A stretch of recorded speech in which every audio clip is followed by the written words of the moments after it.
Oh, what is going on, guys? Matt O'Leary hanging out with you. Anthony Rivardo will be joining us shortly. If you're watching live on my channel, you know who I am. I'm Matt O'Leary. Welcome into the program. If you're watching on Fireside Giants, that's right. A Jet fan is taking over your channel. Sorry, guys.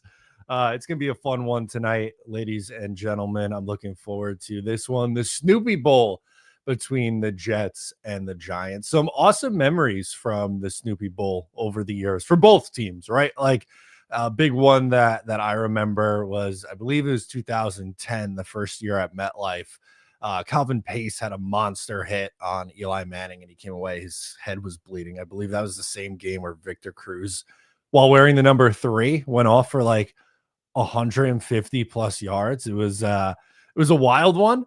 That's for sure. There was also, I forget who on the Giants it was with the hit, but Chad Pennington got hurt in 2003 against the Giants in the preseason. So no regular season matchup for these two teams. This will be the one and only time that they meet at this one between these two teams. So yeah, I'm looking forward to it. I don't know if I could add, it doesn't look like I could pull up the chat on from my end on StreamYard, so we'll wait for Anthony, but I'll just say what's up to everyone in here hanging out. We got Derek is hanging out with us. What's going on, Derek? How are you? Christian C says, who the hell is this? That's me, Matt O'Leary, baby. Hope you enjoy watching Jets content here on Fireside Giants. What's up, everybody? Welcome back to Fireside Giants, says Mrs. Fireside Giants. I love it. Good stuff. Anthony's going to be in here in a moment. I love it. It's going to be a good time. So I'll just, again, kind of hang with you until Anthony pops in here. He should be just a couple minutes behind. The game has not kicked off yet. Should be happening shortly. The big Jets story that I wanted to talk about tonight, really before the start of this game, was the offensive line shakeout. So there was kind of like a competition, I'm saying in air quotes, for the center spot.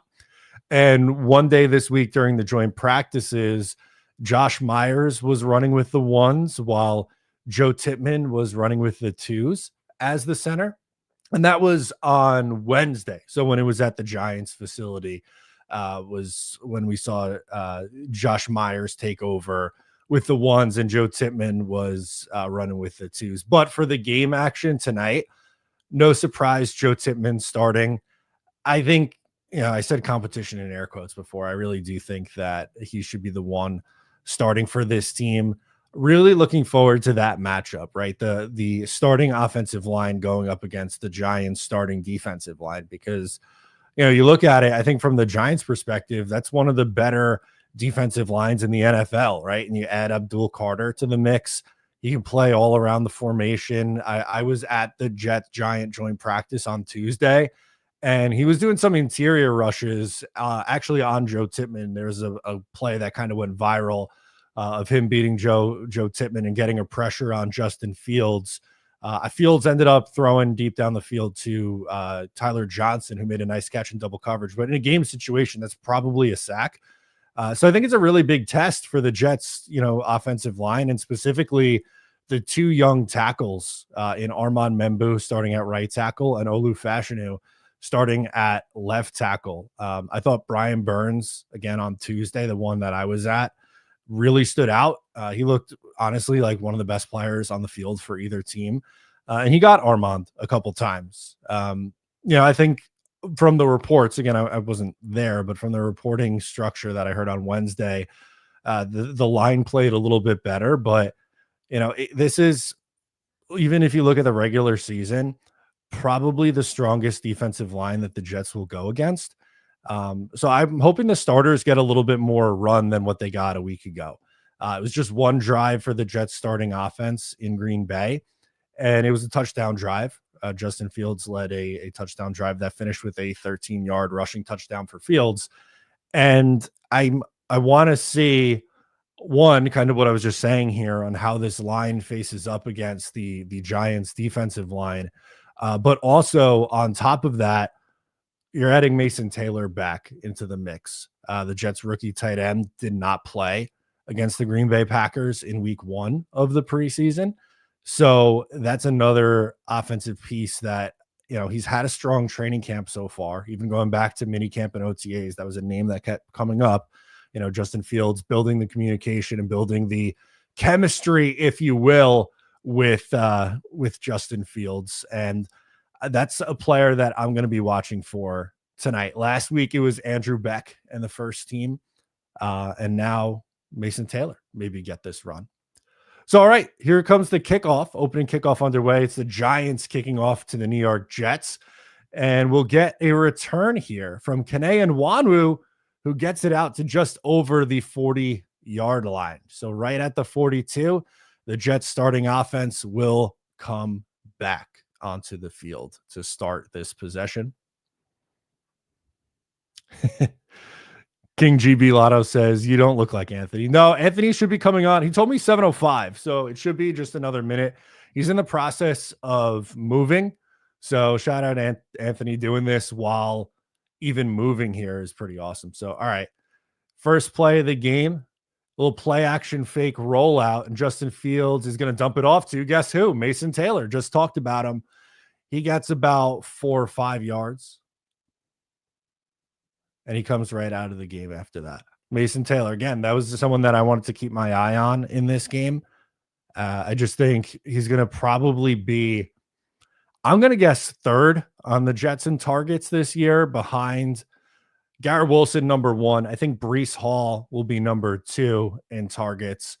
And I honestly think Mason Taylor is probably third. So 2nd and 6, another motion. This time they're going to hand it off to Breece Hall, who gets about 4.5.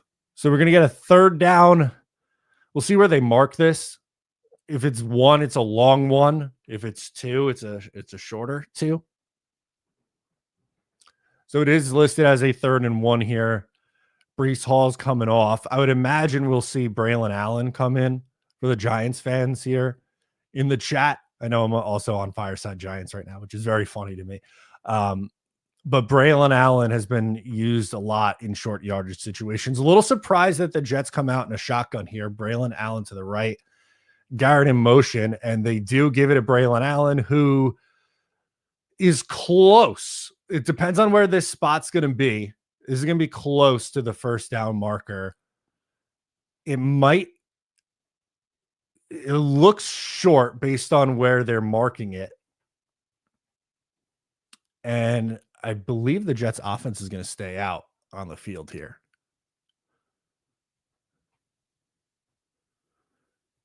Do you have a review? I should turn the audio on just low because I usually don't stream during games. So this is new for me. I usually like hop on in a pregame, postgame. Here we go. Here's Anthony. Finally in. I'm so sorry, Matt. No, you're totally good, man. It was funny. The Fireside Giants side of this stream was definitely a little confused at the start of that. Yeah, it's been quite a day moving and getting myself unpacked and going from one place to another. But I'm happy to be here and happy that you joined me, man. Really do appreciate it. Yeah, absolutely. Right. Let me get this game up. Let's get to it. I was listening along with you. Sounds like it's 4th down for the Jets. Is that right? They're doing a virtual measurement right now. So we'll see. It's short by an inch. How do you feel about that virtual measurement system? Are you a fan of it? I like it, honestly. Get it right. I think they need to. It's a little slow right now. I feel like in the regular season, they got to speed that up a little bit. It just feels like it takes a while for some reason. Okay. I've got the game pulled up. I can see it now. Finally. Long one. All right. So you said you don't usually stream during the games? No, I'm not. This is new to me. I don't usually stream, but when you reached out and said you wanted to do a Big Apple Blitz reunion here, I said, why not? Yeah, I had to do it. I miss Big Apple Blitz. Yeah, it's a fun show for sure. Do we want to split the six or the play-by-play based on each team? How do you want to go about I'm, this now that we're kind of making it up on the fly? yeah, we're doing it on the fly. So Jets just picked up the first down they ran with Braylon Allen. I don't know. Are you're streaming or are you on watching on cable? I was streaming, so you're Okay, plenty ahead of me, I'm is what gonna. I just learned. Okay, so you want me to just finish out calling out this Jets drive and then we'll evaluate from there? Yeah. Okay. Let's do it. Okay, so you got 1st and 10. Justin Fields drop back, some pressure, a little high to Brees Hall, incomplete. Let's see on the replay who it was on the pressure, but Giants defensive line got in there pretty quick here.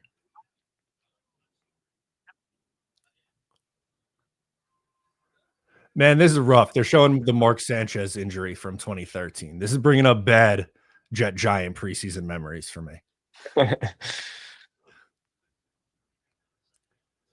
right, 2nd and 10. High snap, screen to Garrett Wilson is bounced, but I believe it was thrown behind. So live ball is going to be tackled for a loss of a few yards. So it's going to set up a third and I'm going to say about 14, 15.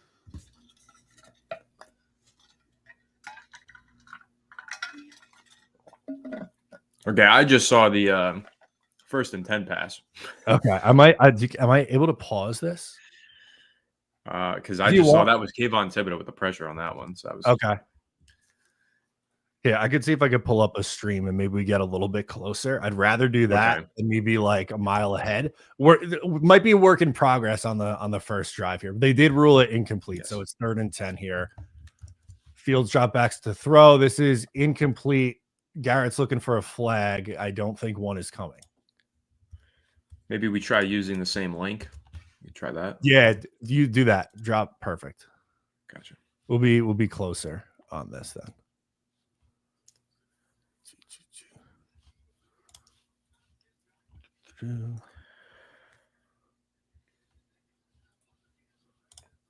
Is this the truth here? 6'7", Matt? Not quite 6'7". 6'4", maybe 6'5" if I stand up straight. Okay. Still much taller than myself. Okay. Sorry, we're getting the audio come through. All right. So I'll turn off the cable and I'll work off the stream here that you sent. This will be easier too. So I'll be looking on my computer and not like up above at my TV. Sounds good.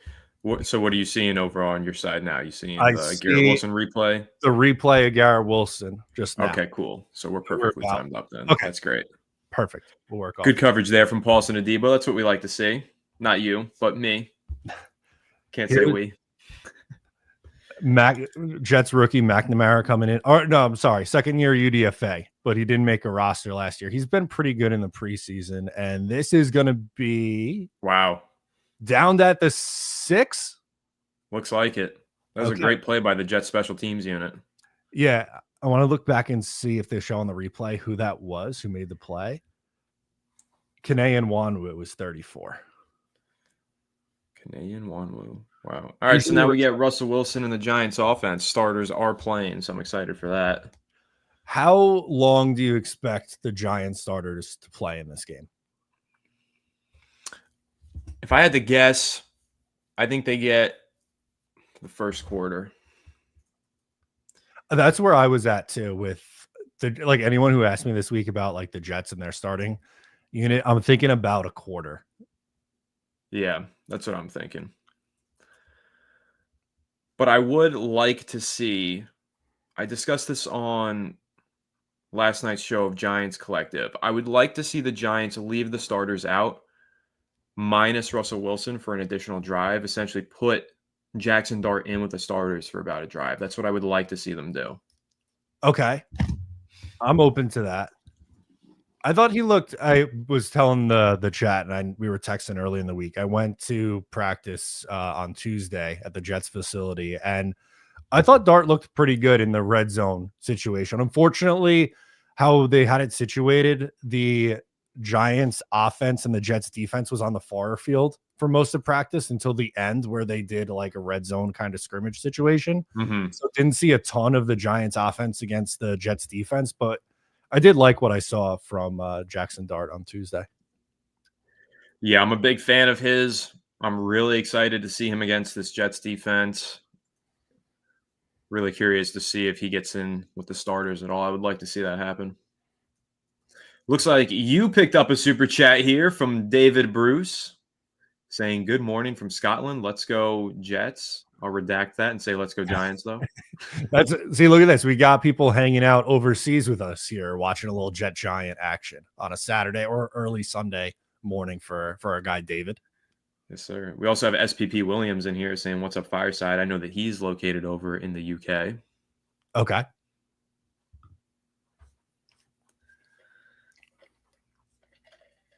We got Mrs. Fireside Giants. Shout out to you. Is that you or is that Alex's significant other? That would be mine. Very nice. Love that. My supportive girlfriend. Amazing. We need that in what we do. True that. All right. So we got Russell Wilson under center here. Giants own 7-yard line coming in motion. I believe that's Bo Collins. The handoff is to Tyrone Tracy, who picks up about a yard. That's something that I'm looking forward to is this Giants offensive line versus that Jets interior defensive front. Yeah, no Quinnen Williams tonight, so it's a little bit weaker up front. But Jay Tufele, who is might be the next Aaron Donald based on how he played in week 1 of the preseason. Sure. Defense, keeping an eye on him to see if he has another good performance today. All right. Single back formation. Russell Wilson on their center. Changes the play at the line of scrimmage here at the 9-yard line. 2nd and 8. Hands off again to Tracy, who's got a lane and falls forward for about a 10-yard run and a first down. Yeah, right tackle Jermaine Illuminor opened up a nice hole there. Yeah, wow, that was a big hole that he was able to run through. Yeah, that was a great job by Illuminor. It's worth noting for the Giants fans in the chat, Jalen Hyatt is starting tonight and is on the field right now. Hopefully, he can do at least something. That would be nice. 1st and 10 from the 19. Russ back under center. Slayton in motion. Play action pass. Russ looking deep. Throwing deep. Going long to Bo Collins, who makes the catch. Inside 10. Down at the 1-yard line. There's that signature Russell Wilson moonball. Deep to the undrafted rookie, Bo Collins. What a play. Yeah, he beat Andre Cisco here deep. He ended up making up with the tackle there, right down to the 1-yard line. But yeah, that's that moon ball, like you said, that the signature throw. What a throw there. Perfectly in stride. Giants fans haven't seen that in the last 6 years, that's for sure.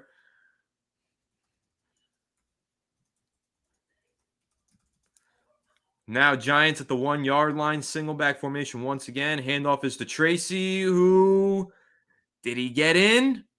It's close.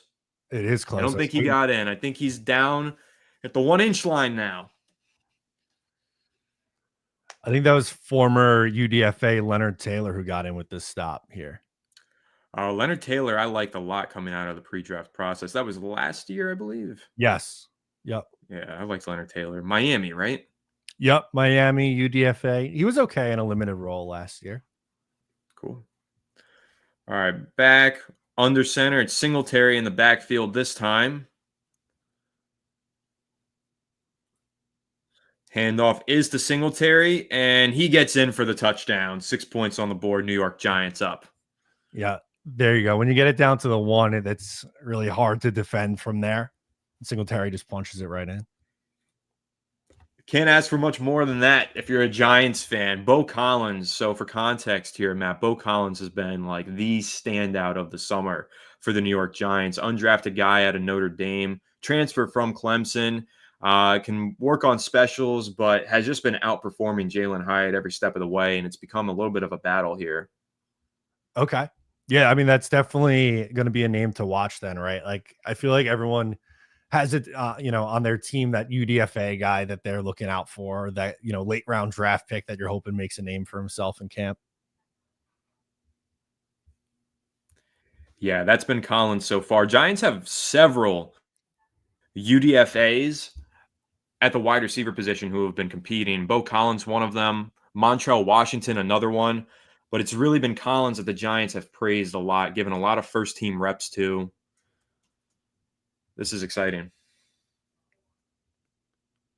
Yeah, I mean, it can't ask for too much of a better start, right? If you're on the Giants side of things, or you get the deep shot, which, as you mentioned, something that you haven't seen a whole lot of, with the last quarterback, and hopefully something that you're seeing in the offense a little bit more with Russ as your quarterback.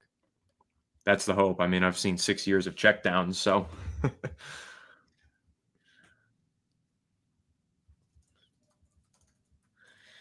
All right, what are we trying to see from this this next drive here with Justin Fields? I'm a big Justin Fields guy. I'm a big fan of his, so I'm really rooting for him, but I'm also really hoping to see him get taken down by Abdul Carter on this drive. I totally understand that. Abdul Carter is an absolute freak. Watching him practice on Tuesday was a treat. I just want to see him get in a rhythm. 1 for 4 start, only 4 yards, which he completed his first pass to Mason Taylor, which is just a little, play action check down kind of thing to the tight end. Just get in a rhythm, pick up a couple first downs here, hopefully get back in the game. That would be nice to see. We've got a couple super chats rolling in. King GB Lotto, shout out to you, Daniel. Giants on top. Let's go. They are on top now. Thank you for the 5. And we got a fun one here from Derek saying, I think you guys should place a bet. Loser has to wear the other team's jersey at Bezara for an hour. What do you think? I kind of like this. All right, I'm in. If you supply the jersey, I don't really have any Giants jerseys laying around, but I'll bring my Jets jersey if we see a comeback here. Okay, yeah, let's make the deal. I'm for it. Deal in. So right. Maybe we should talk about Bezara here for a second while we're in a commercial break. Yeah, let's do it. So I will be, and so will our guy Anthony, at the Bezara Music Festival on Saturday, September 6th, before week 1. We're doing a live show. So there'll be a Giants live show and a Jets live show right from the beach. Ton of great music. Our group is going to Jets Steelers the next day. I know you're doing a watch party at the bar right there too. That's right. Yeah, live watch party with myself and Chris the Entertainer, who I'm sure you all know if you're a Giants fan. How do you not know the Entertainer? He's kind of a legend in this circle. So we'll be at the bar and watching the game live with you guys. Live meetup. It's going to be a lot of fun. Yeah, so tickets are available on talkingjets.com for any Jets fans watching. Anthony, I'm sure you guys have. What's your link for tickets? Yeah, I'm dropping our link down in the chat. It also is down in the description box. So make sure you go check it out and pick up your tickets.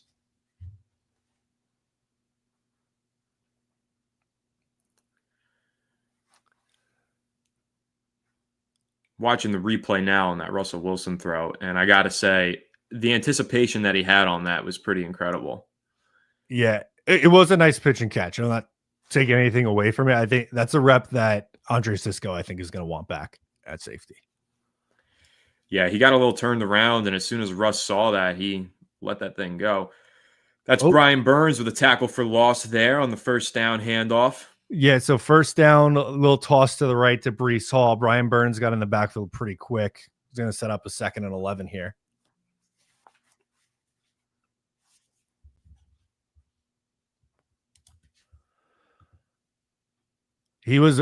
I don't know if you heard this as I was getting set up here. Brian Burns, I think, was one of the best players on the field Tuesday for either team at that practice. Yeah, I heard you say that. It's exciting stuff. He spoke to the media this week and said that he's looking to elevate his game to a new height. Okay. Breece Hall got about 3, which will set up a 3rd and long here for the Jets offense. He's coming off the field. Braylon Allen's coming on. And good to note for the Giants fans, that was Roy Robertson Harris making the tackle for the short gain. That's a player that Giants fans are curious about who's going to start next to Dexter Lawrence. So far, it looks like it's going to be Roy Robertson Harris. All right, 3rd and 8 out of the shotgun. Mason Taylor in motion from right to left. Fields takes the snap and gives to Allen, who's going to put his shoulder down and pick up the first down and some more here. Got about 12 yards on that carry. Yeah, that's an impressive run. A really bad rep there for the Giants defense. They got caught sleeping. Huge hole opened up there with the right guard and center. And you give up a 3rd and 8 to a run play. It's not too good. Yeah, I think it might have caught the Giants defense off guard there, not expecting the run in a 3rd and 8, on that side of the field. I think so. Giants are going with an interesting defensive front right now. Somebody jumped off sides. Yep. That's going to be a couple extra yards here for the Jets. Let's see who it was.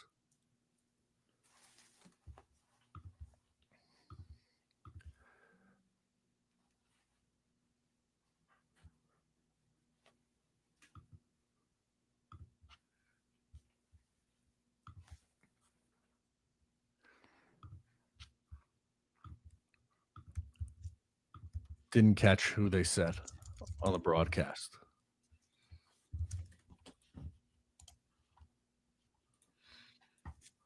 All right, 1st and 5. Justin Fields in the shotgun. Gives to Brees, who stumbles and is going to be taken down for a loss of 1. By none other than the number 3 overall pick, Abdul Carter, in the backfield making the run stop. In the backfield making plays. I'm excited to see this rep. I mean, he's just... They had him lining up all over the field. Like he was rushing from the interior even on practice on Tuesday, which I was a little surprised to see. I would have thought, figured outside, off the edge rushers here, but 2nd and 5 run goes to Brees. He gets to about the 50. He's going to set up a 3rd and short. Yeah, Micah McFadden came shooting through the gap there, but didn't have the angle. Just dove at Hall's feet and missed the tackle. That's been something that Giants fans love to point out about Micah McFadden, is he flies through the hole and doesn't necessarily always finish the play. All right, so 3rd and 1. Jets in a shotgun. Braylon Allen into the right of Justin Fields for short yardage. It goes to Allen, and he picks up the first down again, gets about 4 yards.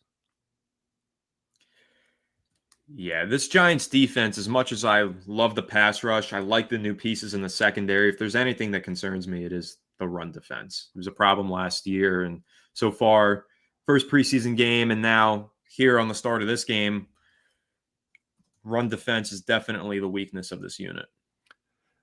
Honestly, for the Jets offense, that projects to be their strength with the offensive line, the stable of running backs that they have. Here's Fields is going to step up and run, slides after about 6 yards.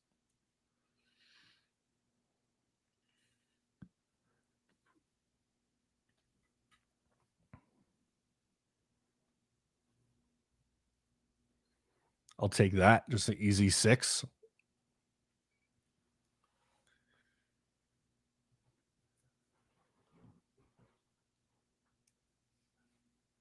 Fields is under center now. Brees is the lone back. Tyler Johnson goes in motion to the left. And it's going to go to Brees, who picks up the first down and gets inside the 30 down to about the 27-yard line. Yeah, Giants defensive front just being moved to the line of scrimmage right now. Yeah, it's good stuff right there from Joe Tippmann and Elijah Vera Tucker on the interior of that offensive line, setting up the hole. Yeah, it looked like Michael McFadden got kind of sucked up there by 2 blockers and missed his assignment.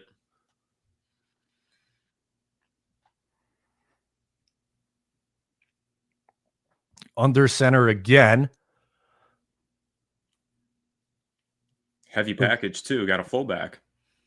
Yeah, that's Mason Taylor lined up as a fullback. Goes back to Brees on the left-hand side for about 2 or 3 yards. Brian Burns with the stop, and a couple others mixed in there, too. Burns came shooting off the edge there. Yeah, he did. He got moving pretty quick.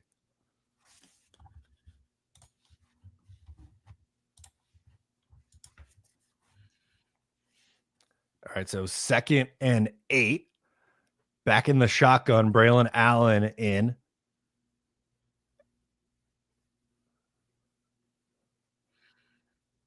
They're going to give to Allen, who punches through for the left side, picks up about 5 yards. So it'll be 3rd and 3 coming up here.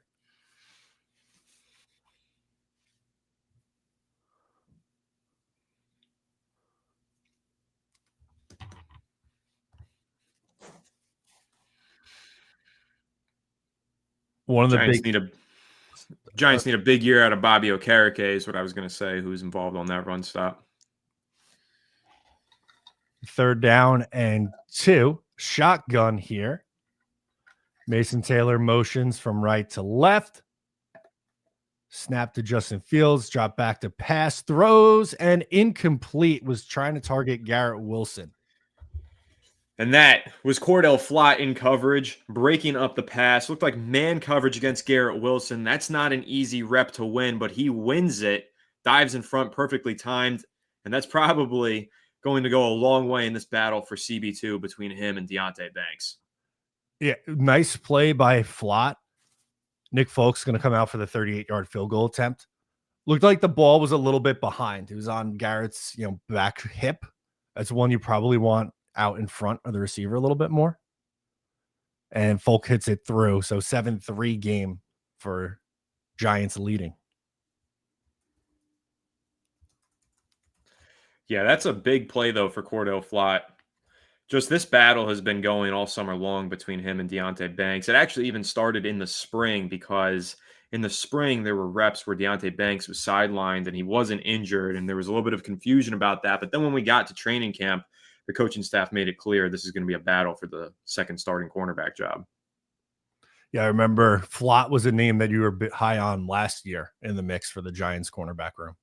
Yeah, I liked Cordell Flott. I thought he played his best ball last year. My issue was not ever with Flott, but always with the Giants. He came out of LSU as an outside corner, but in his second season, they shoehorned him into the slot, playing that nickel role. He couldn't do it. He just wasn't comfortable, and he struggled a lot. The last year, they moved him back outside. He played a lot better, and now going into the season, has a real opportunity to establish himself as a starter over a former first-round pick. Yeah, that'd be big. That'd be big for him. Be big for the Giants defense if we could get some decent coverage from our cornerbacks. That's for sure. That would be nice. Yep. Passing offense for the Jets out of the gate. Tough start. Fields 1 of 5, 4 yards passing. Unable to connect with Garrett Wilson a couple times here. Yeah, I'd like to see them get that connection going. I'm really rooting for those two guys. I'm not necessarily rooting for the Jets, but I like Justin Fields. I like Garrett Wilson. You guys have some really likable players for what it's worth. Quinnen Williams as well. Sauce, I'm a fan of. So some talent on this team. Yeah, no, for sure. And obviously the wins and losses, that has to improve for this team. But there are a lot of guys on this roster that are easy to root for. I know Fields bounced around for a little bit, but yeah, I think he's just an easy guy to root for. A good character. I always love his answers with the media every week. Me too.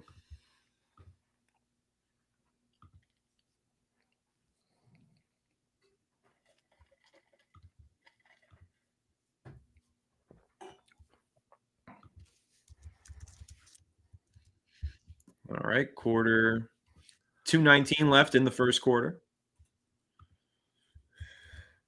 See if we get some more of the starting Giants offense. That would be nice.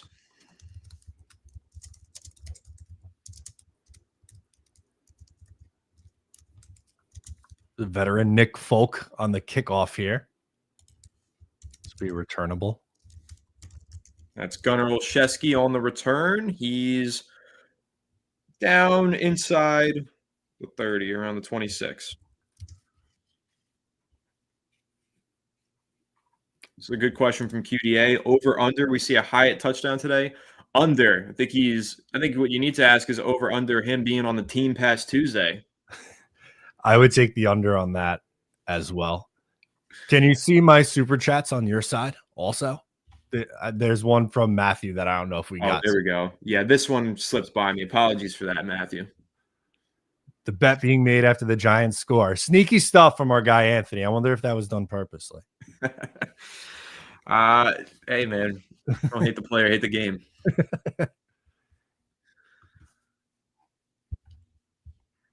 Tom, we're kind of doing it a little mixture of each here. We're kind of, when the Jets are on offense, he's doing play-by-play. Giants on offense, I'm doing play-by-play. But we're open to feedback if you want us to change it up any which way. We're kind of, like we said at the start of this, on the fly here.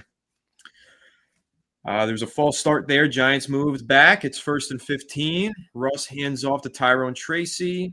Not a whole lot there. Picks up about 2 yards. It's going to bring up 2nd and 13. Giants have had a lot of pre-snap penalties this summer. That's been a real issue for them. Okay. That's something for on the Jet side of things. Was hoping to see cleaned up. They were the most penalized team in the league last year, and they had 10 penalties in the first game against Green Bay in week 1 of the preseason. So penalties is something that I'm keeping an eye on also tonight. Starters are indeed still out there for the Giants, by the way. Russ in the shotgun, empty backfield. Quick strike in traffic. That's, I think, Wan'Dale Robinson, with a short reception. He gunned that thing. He did. That had some mustard on it. He's small, Wan'Dale. It's hard. It was hard to see who it was. With there's a couple of Jets on him for the tackle. He's got to be, 5'8"? Looks small out there on the field, and he's my height. So what does that say about me? Well, there's your boy with the helmet on. I wonder if we're going to see some Jackson Dart action soon. Yeah, maybe he'll be out there in the next drive. Shotgun snap, 3rd and 6. Russ buying time, throwing to the sideline, a little late, broken up, intended for Wan'Dale Robinson. It was a nice play by newcomer Brandon Stevens. The Jets signed in the offseason. Had a rough year last year in Baltimore, but has had a strong start to training camp and a nice play here for the pass deflection. Yeah, that was a great play there by, is it Stevens or Stevenson? Stevens. Did I say Stevenson? No, I was a little lost in Candyland. No, you're good. Yeah, that was it did hit Wan'Dale Robinson in the hands. I don't expect a receiver to make that catch, though. I think that ball needed to come out a second sooner.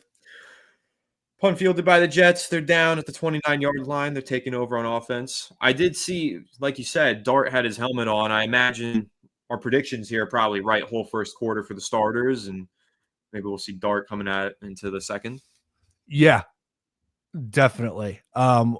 Curious to see if I would personally like to see Justin Fields get another drive here. I know there's 35 seconds, I believe, right before the end of the first quarter, but with his slow start, only 1 of 5 passing offense hasn't really gotten going. I think the first team offense should get another run here.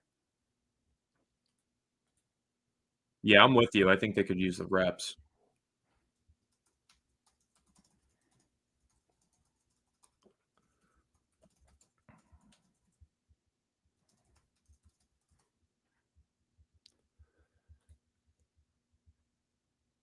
Yeah, Jets much more heavy on the run. 13 carries to only 5 passing attempts. That was a theme from week 1 of the preseason. I imagine something that carries over into the regular season too. Definitely something to monitor.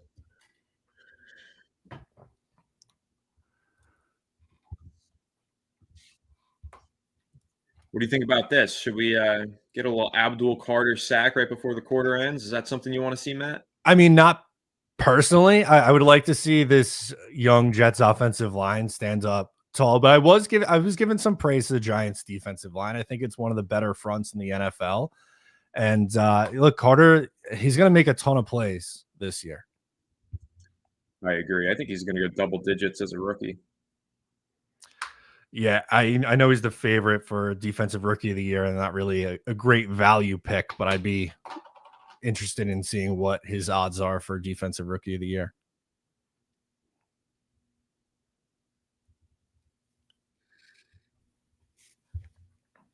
I want to update you on this. This is a throwback from when we were doing Big Apple Blitz. As you know, I've got my 20-man Dynasty League. Okay, yeah. How are we looking? And so I ended up in this year's draft. I had 2 first-round picks. I had 11 and 20 because I won the league, so I was picking 20th. Okay. I traded 11, 20, and 2 second-round picks. Actually, take out 11. Final second, I swapped a Dak Prescott in for pick 11. All of that for Joe Burrow. Okay, I like it. Yeah, right. I feel like I fleeced him. Yeah, that's a big upgrade at the quarterback spot. And in a dynasty league, you want someone who's going to be here for a while, right? Oh, that's it for Justin Fields. All right, then. Adrian Martinez in. Martinez, not familiar with him. Where's he from? Giants starters still out there, though. That's Kayvon Thibodeau with the tackle. Adrian Martinez was around last year. He went to Kansas State.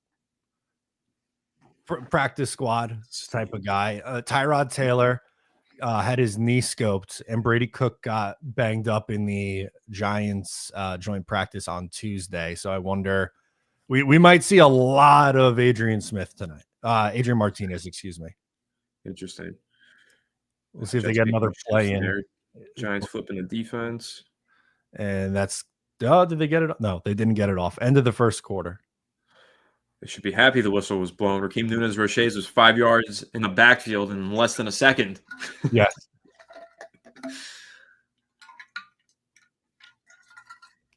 Yeah, honestly, slightly surprised the starting offense didn't get the one more. I think they left a little bit to be desired. Again, I said Fields' numbers, 1 of 5 for 4 yards. Hall, 7 for 26. Braylon Allen, 5 for 24. He's going to stick around, I would imagine.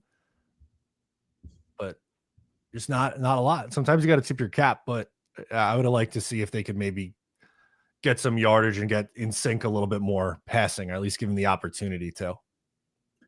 I think that would have been wise. How much do you think the Jets starters are going to play in week 3 of the preseason? Because I know it's a little different now. The old NFL, it used to be the 4 preseason games, and the 4th one was basically just all the backups playing. The 3rd week was when the starters would play almost a full half. But it's different now. How do you think the Jets are going to set it up going in that 3rd preseason game? Yeah, I think it's hard to gauge because this is also the first year of Aaron Glenn as head coach. So like previous regime with Saleh, none of the guys really played in the 3rd preseason game. It was kind of used as that like 4th game where all the practice squad and 3rd and 4th string guys play. My assumption is that's what it's going to end up being, but I don't know. Like, I can't really say that confidently just because one, Glenn hasn't said one way or the other. He, barely gave an answer on how long the guys were going to play in week 2. So I think it's kind of a wait and see, but I would lean towards, I wouldn't expect to see the starters. Yeah, I think that's where I'm leaning for the Giants as well.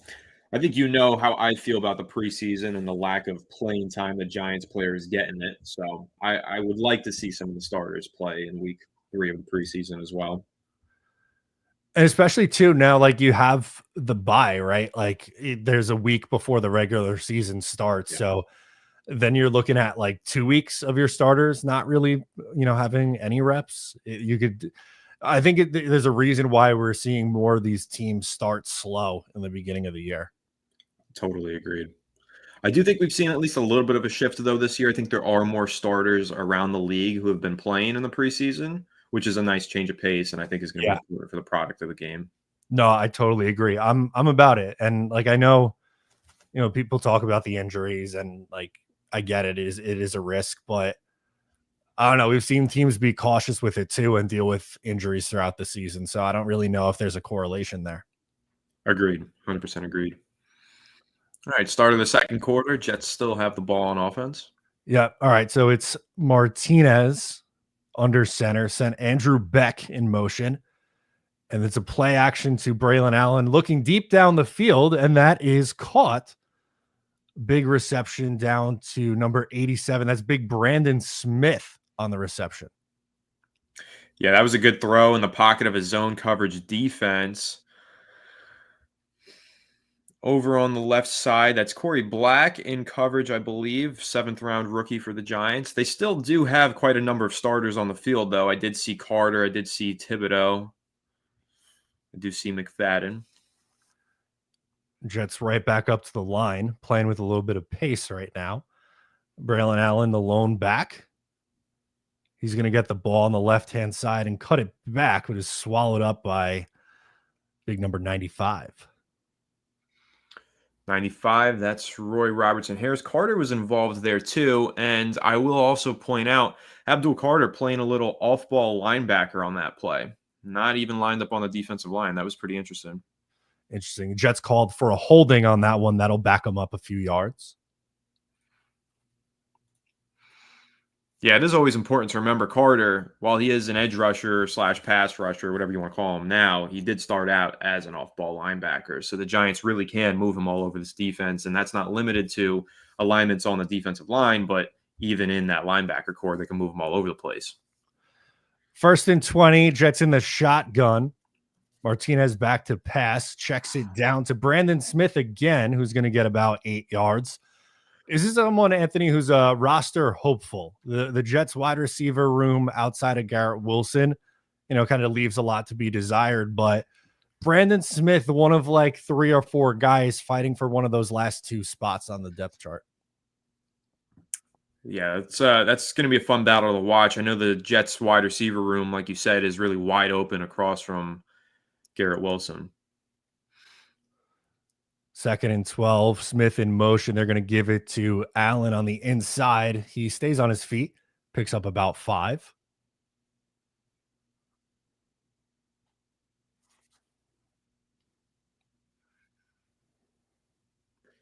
Kayvon Thibodeau has been having an active day, which is important for Giants fans to see. I know obviously there was a little Giants, Jets fans, a little bit of a spat on social media over some comments that Kayvon Thibodeau made, wasn't there?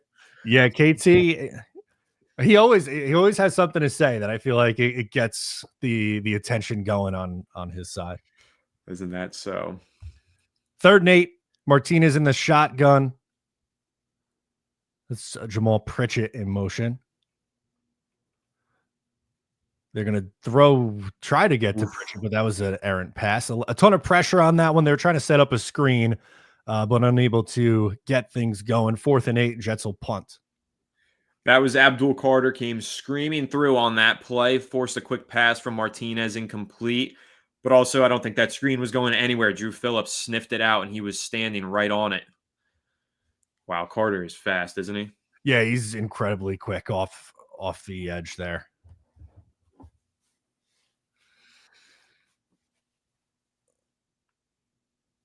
McNamara back into punt. Let's see another one inside the 20 here, hopefully. Oh, look at that. We get pumped up from some special teams. There is a flag, though. It went out of bounds at the 5. Let's see. Didn't realize the Jets have the greatest punter of all time. What am I seeing right now? Austin McNamara is him.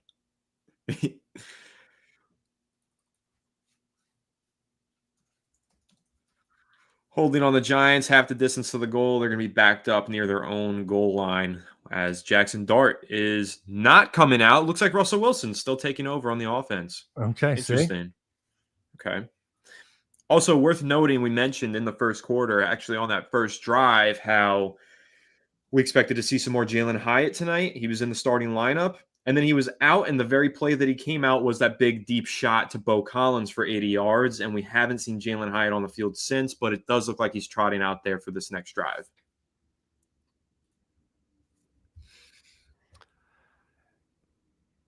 So here's some Austin McNamara updates, if you'll allow me to nerd out on special teams for a moment here as we're in commercial break. 5 punts in the preseason, all 5 inside the 20, with 3 of them inside the 10. Wow. I would trade a pick for that. Is he available?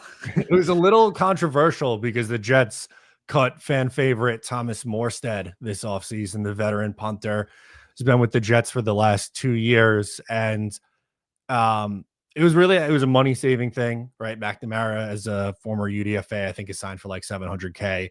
Morstead was making almost $3 million.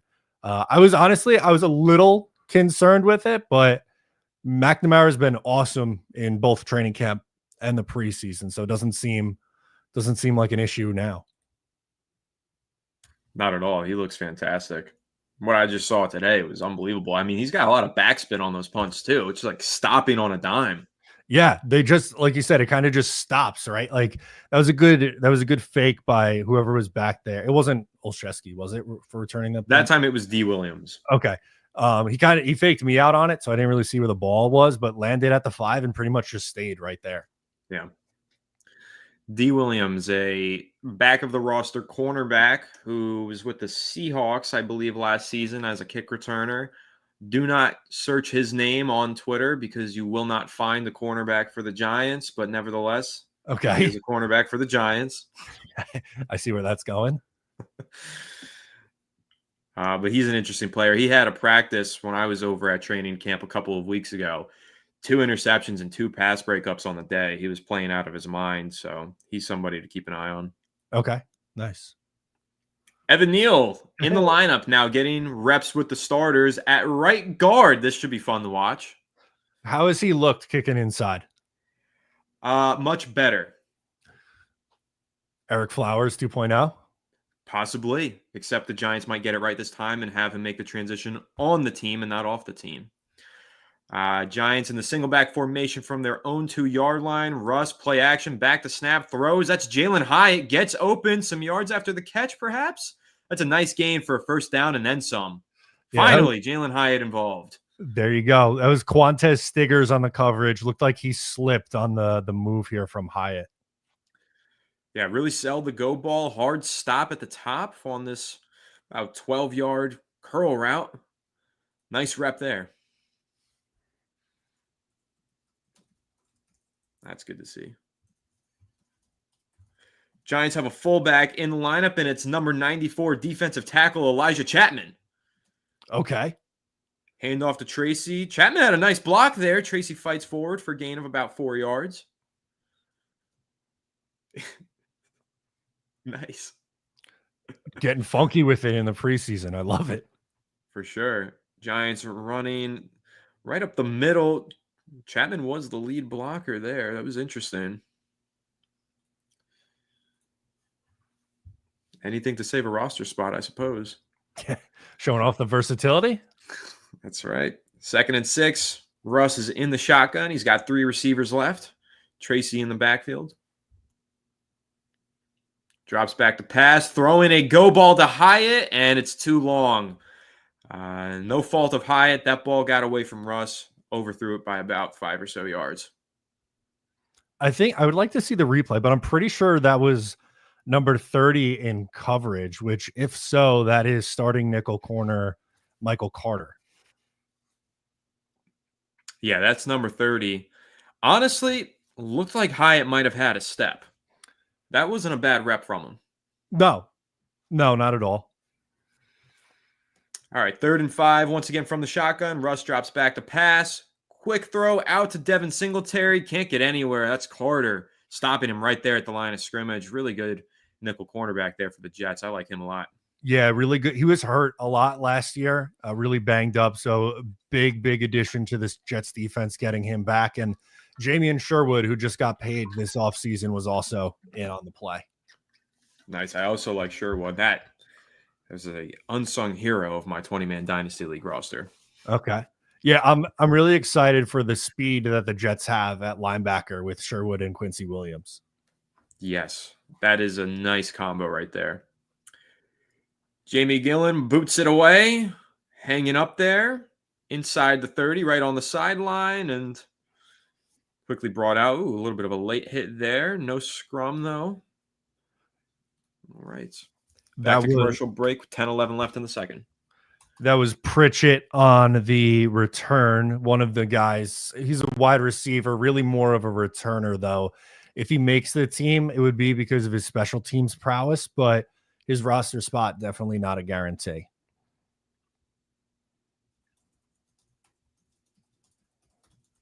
Special teams is the path.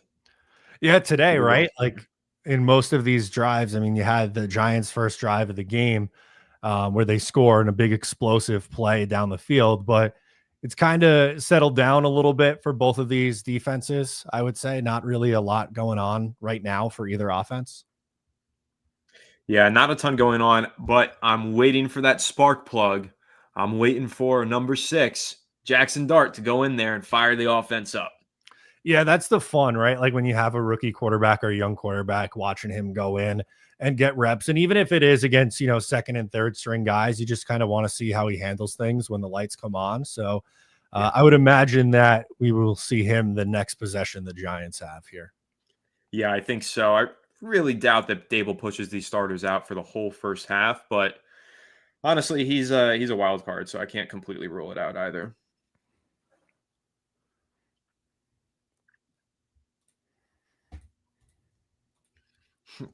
We got Chester asking for commentary on the commercials. Unfortunately, we don't see it. Just see this big NFL Plus logo and some crowd noise. Yeah, I was going to say, I'm looking at just the NFL Plus logo. Yeah, not really much to add there. If I stuck on cable, I could have given you a breakdown, but it would have been like 6 plays ahead. So I don't think that was going to work out here for our little play-by-play action. Yeah, maybe not. All right, this is a good question here during the commercial break from QDA. What player both of you in the past that you had big expectations for but never worked out for whatever reason? Minus Terrell Thomas. He was a good player. Yeah, shut down for years, 3 ACL tears later. Who's on the top of your list, Matt? Man, I have a lot that I could choose from with the Jet. I'll avoid quarterback because I feel like there's too many there, but I'll go. I was a big Denzel Mims fan coming out of Baylor. Ended up falling to the Jets in the second round. I thought he was someone who could have honestly went in the late first round.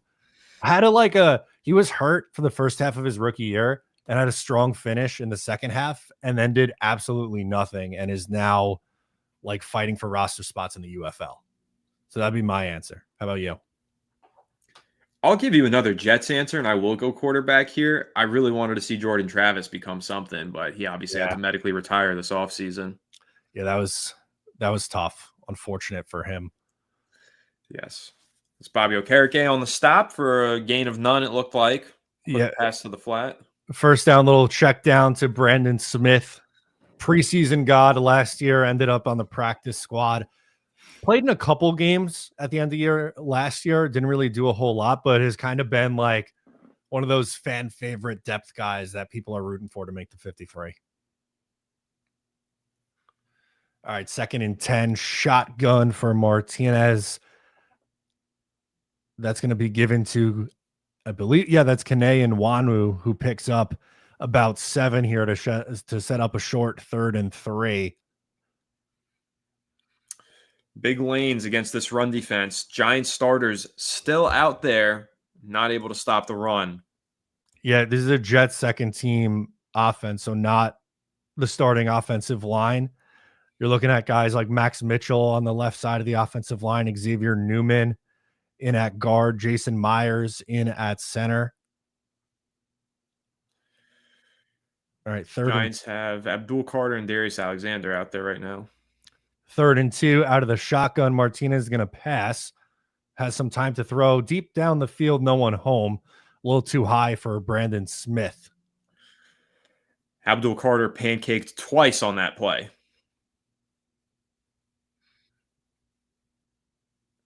Not something you see often. No. He got dropped and then got up and got dropped again. He took a shot there. He did. Stone Smart got him the tight end shipping at first. I don't think he was expecting that. And Stone Smart, he's like a big wide receiver. He's not really a blocking tight end at all coming over from the Chargers. Wow.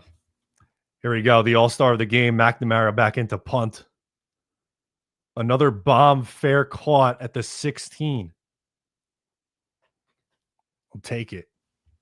Another one inside the 20. That one was fielded by D. Williams again. Wow, I can't believe that just happened to Abdul Carter. I've never seen Abdul Carter get hit like that. No, you don't see that very often. That was Chuck Okorafor, who's playing right tackle. Jets picked him up from New England. He ended up last year, he was going to be the starting left tackle for New England. He was so bad in the first game, they pulled him out, and then he retired after the game. So he is back. Looks like the first tackle. He's likely to be the first tackle off the bench for either Olu Fashanu or Armand Membu if there's injury.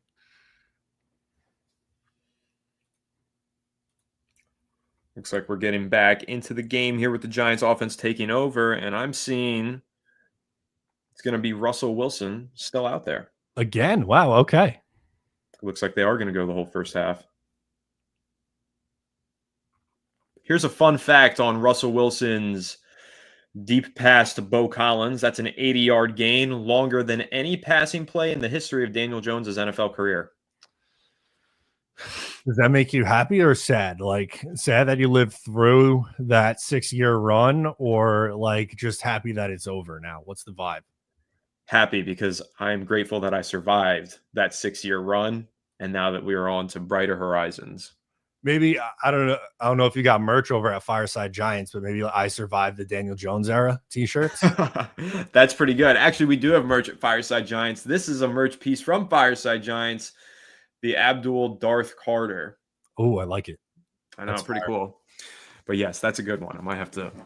I survived the Daniel Jones era. I like that. Listen, I'm throwing stones in a glass house here with my Jets quarterback issues, so don't take offense to this Giants fans. I can't take offense to any Daniel Jones slander. I mean, I've slandered the guy more than anybody. Just did it mostly privately, not a lot on the channel. People are a little sensitive about Daniel Jones. You wouldn't believe it. Hot button issue in Giants land. It was like that for Zach Wilson most recently with the Jets. Could imagine. At least you guys moved on quickly. Yeah. That's true.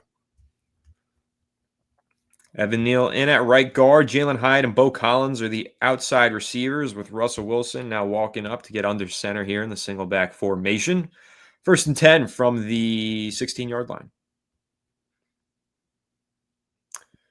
Handoff to Tracy, makes a man miss in the backfield. Scampers up the sideline for a first down and a gain of about 14 yards. Nice run there by Tyrone Tracy.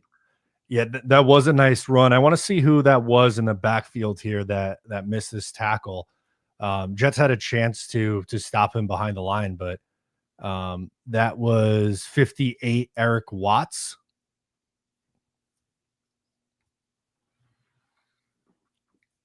Appeared to be Jermaine Illuminor missing his block. And now Jackson Dart is in the game. A quick handoff, and Russ is done. Interesting. Okay. Jackson Dart under center here, single back. Theo Johnson in motion. Little play action. Slip screen to Theo Johnson, who's turning upfield fast for a 6'7" tight end. He is across midfield and down at the 42-yard line. Big gain there from the tight end. Yeah, he was rumbling, bumbling, stumbling down the field, but hey, it worked. A big gain there. They set up the screen pretty nicely.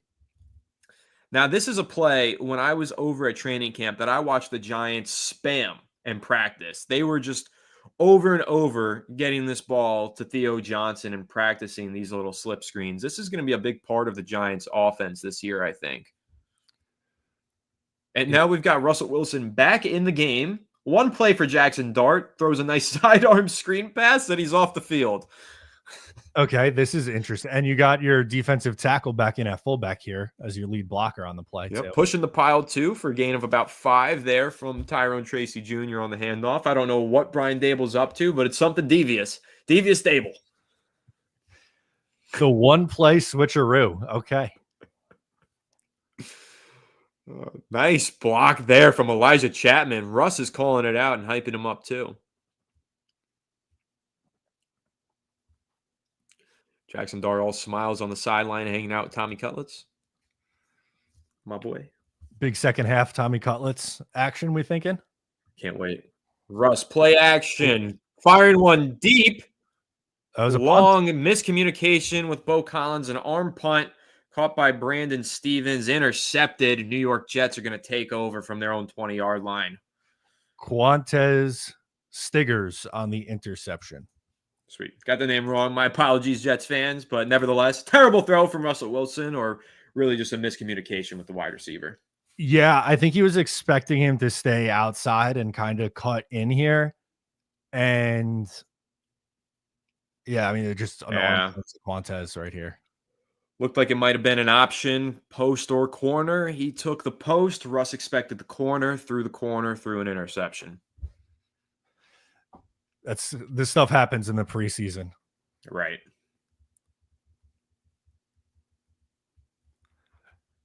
Martinez back out is going to take over for the Jets at the 20. Offense got to get going here.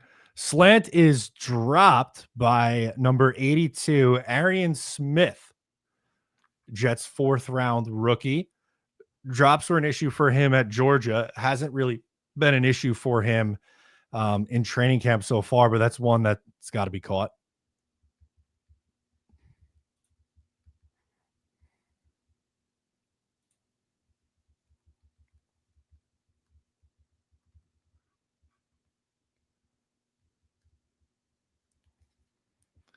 Now, 2nd and 10, shotgun again for Martinez, drops back, quick throw, and that one is dropped by Jamal Pritchett.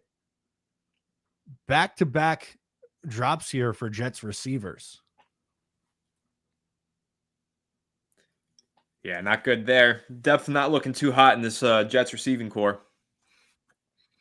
No, those are two guys, depth, wider, Smith as a 4th rounder is going to make the team, but maybe, like a 4th wide receiver kind of deal. Pritchett fighting for a spot.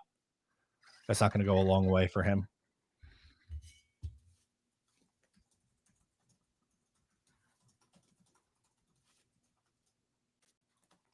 Martinez dropping back, has a ton of time, taking a deep shot downfield. That one is too high. They were going for Brandon Smith and unable to connect. That's Raheem Lane in coverage, making a play on the ball. Make that one fall incomplete. That's a backup of the backup of the backup safeties in there with some of the starters, which is interesting. Well, 6 minutes left in the half. Maybe we do see a little bit more Russ, get him back out there after kind of wash the sour taste out of his mouth from that interception, perhaps. Well, some good news. We're going to watch the MVP of this game, Austin McNamara, with like his 5th punt in the first half here. This one not as long. And that's going to be a penalty from the Jets special teams. Running into the return man. Called a fair catch. Yeah, I was looking to see what number it was. Got a super chat here from Max is New York Jets. I'll let you read this one off. Jets need to get Terry McLaurin. I agree. Yeah, you just want him out of the division. That was 29 Jarek Bernard Converse on with the penalty there. I do not think Terry McLaurin lines up with the Jets timeline. I would not trade for him and now then pay him more than Garrett Wilson a month after paying Garrett Wilson a big contract extension. Personally, I love the player, but I just don't think it makes sense for this team. Little Bird told me that Terry McLaurin signing his contract with the Commanders this week. Really? Okay, some inside info from our guy Anthony Rivardo here on the channel. Yeah, he'll be staying with Washington, unfortunately. Okay. That's usually how it goes, right? In these contract disputes, I feel like the trade is the last ditch effort, but we saw it with even Lamar a couple of years ago, right? Like I feel like that was a big one. Yeah. All right, Giants offense takes over here across midfield after the penalty. That's Jackson Dart under center. Not his first snap under center, his second, but his first time starting a drive.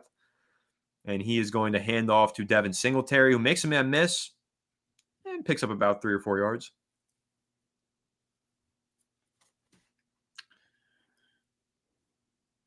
There's a lot that I can say about Jackson Dart, but I will just simply put it at the man has aura.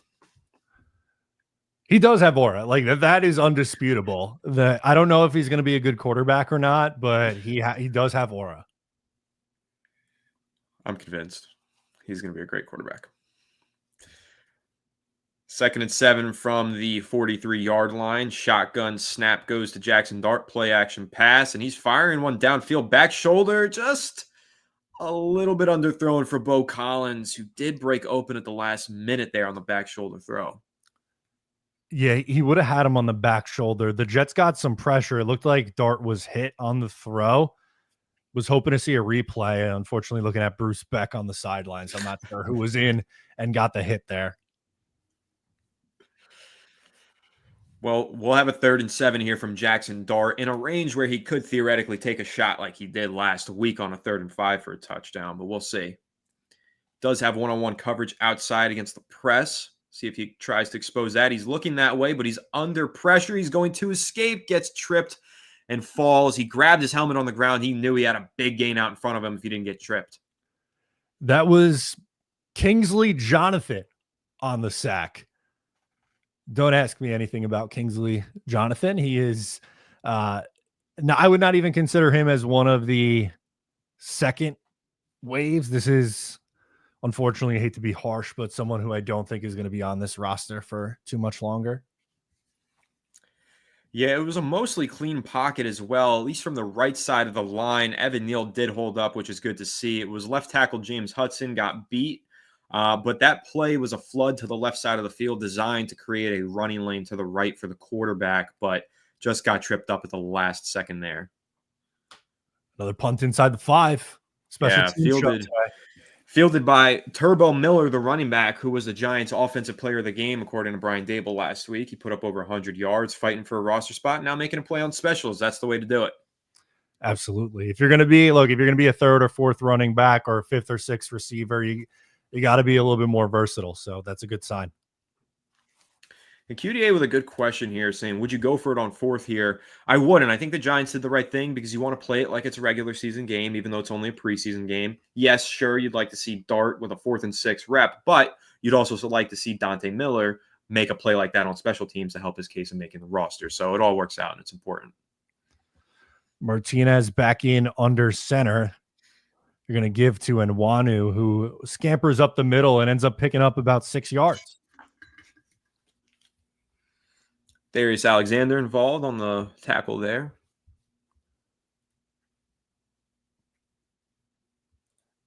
Feels like the Jets have gotten a decent push in the run game.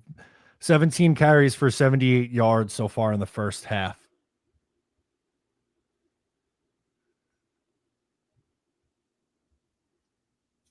Oh, the Colts played tonight? How did Daniel Jones look?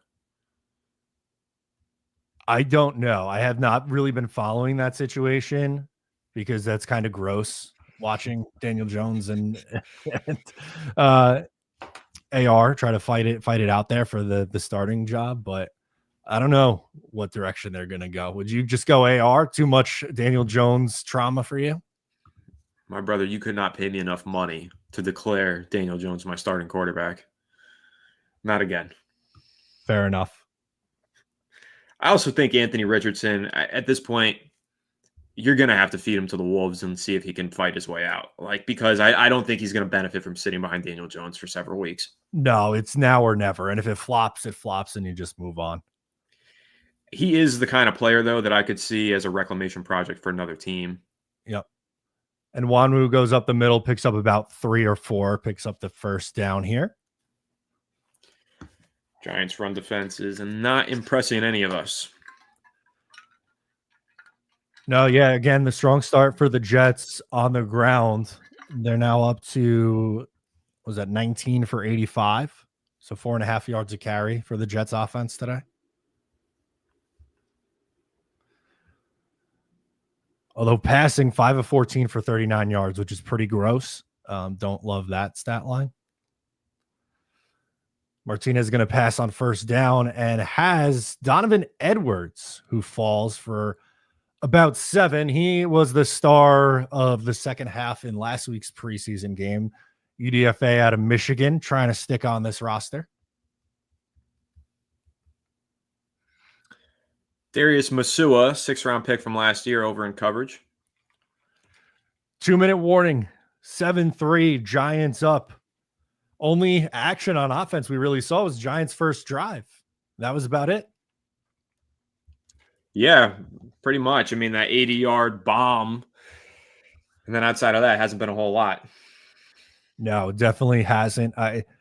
From my perspective, from the Jets side, I'm kind of hoping for a little 2-minute drive action here. Just show some sign of life on offense before going into the half. Yeah, it's something I'd be interested to see too. But I also, from my perspective, want to see Giants pass rush get home. I really just want to see us stop the run. That's the main thing that I want to see from this defense.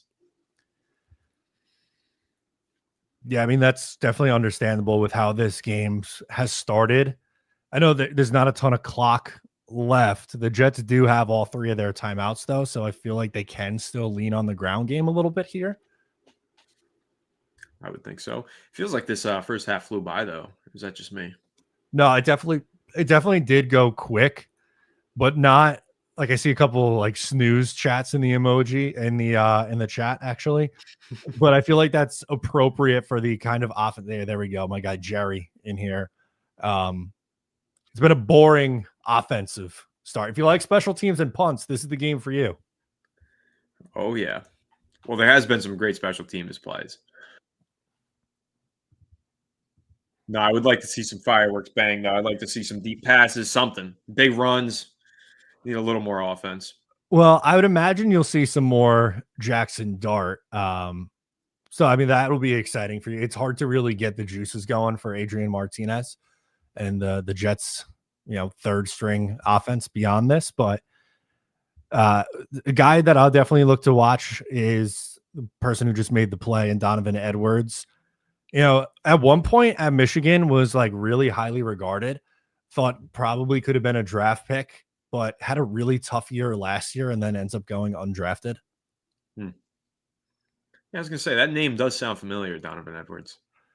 He was on the cover of the NCAA game the first year that they brought it back. I know there was multiple guys on it, but he was like one of the guys included on it. So, a household name at one point.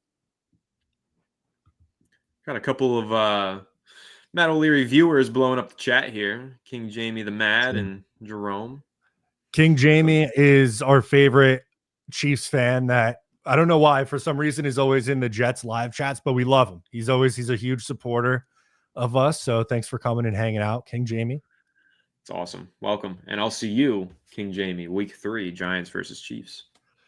That's a tough matchup, dude. I got a hot take on that one that I'll share at halftime. Oh, okay. I like this. We're going to have some time to kill at halftime anyway, so I'm interested. For sure. All right. We're back here. Looks like Martinez is going to throw, and that's a check down to Jamal Pritchett. Picks up a first down. A rare Jets completion tonight in the passing game. Pretty good throw there. Doing a little off-script ability from Martinez. I thought he was going to tuck it and run.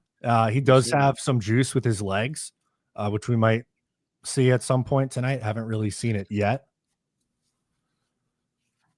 1st and 10. They're picking it up here. Haven't taken a timeout. Clock's ticking just under 1:30 as the snap comes. And Martinez is going to step up and take the check down to Stone Smart for a gain of 5 or 6. It was a nice pocket there for him. Yeah, he really – I'm going to give the Jets' second string offensive line some credit. I think they've held up pretty well, especially when you consider, at least for the first drive or two, they were still going up against Giants starters. Oh, that one is high but hauled in by Pritchett. He stays inbounds, clock ticking. Jets have 3 timeouts. I don't know if Aaron Glenn knows that he has 3 timeouts because he hasn't taken one yet, but we'll see what the plan is here.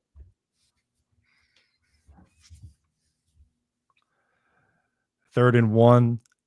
Takes the snap, drops back, fires down the field, wide open. Arian Smith inside, right down to the 35-yard line. Clock is ticking, and it looks like now finally a timeout with 32 seconds to go. Yeah, it was a good throw. Martinez looks pretty good on this drive. I'm not going to lie.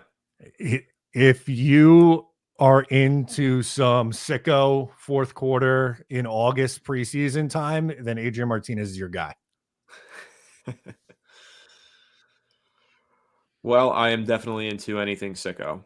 Okay. Well, you remember, obviously you're not a Jets fan, so not that I would expect you to, but you're a ball knower. Do you remember Chris Strevler? That one's not ringing a bell. Okay. That would not expect it, but similar kind of vibe. He would come in like 2021, 22 era New York Jets in the 3rd and 4th quarter of preseason games. Actually came in relief of Zach Wilson in the regular season in a Thursday night game against the Jaguars. So nationally televised game. That was not a fun watch, but that did unfortunately happen at one point in our lives. Martinez ball is batted at the line. That's going to be incomplete. I want to say that was Elijah Chapman batting down the pass, maybe? No. Corey Durden. Not familiar with his game, but maybe I need to be. No, it wasn't even Corey Durden. I don't know who 46 is either. We're at the point of the Giants roster where I'm a little lost. That's Ford. Okay. I was going to say, built Ford tough on that play. I cannot comment on him, but nice play. Got in the backfield pretty quick. Got the arms up. 2nd and 10. 30 seconds to go here in the first half. Ball in the 35. Shotgun snap. Quick throw. Check down to Stone Smart. Good tackle. He's going to stay in bounds. That was a great tackle to keep the receiver in bounds there from number 31. Let me pull up the Giants roster. Yeah, that's definitely smart. I pulled up the Jets roster because, like, I know the names, but when you get down to the 2nd and 3rd string guys, sometimes with the numbers, it's like, shit, what number is that guy again? Right. I don't know the numbers. I'm sure I'll see the name and I'll know it. Yeah, Nick Jones. He's the one who had the pick 6 in the first practice of training camp against Jackson Dart. So I'm familiar with him. He's made some good plays this summer. That was a great tackle there. Yeah, because like you said, keeping him in bounds there and keep the clock running, force the Jets to take a timeout. Yeah, for sure. We got King Jamie saying, "I sure like young Jackson Dart." That's how Gruden says it. Young Jackson Dart. I also hope he kicks names and takes ass. I hope so too. 3rd and 7. Martinez dropping back. Deep throw over the middle. Caught by Arian Smith. That's going to go down to the 16. Jets look like they take their final timeout with 17 seconds to go. So after the drop, Arian Smith with a couple big plays on this drive.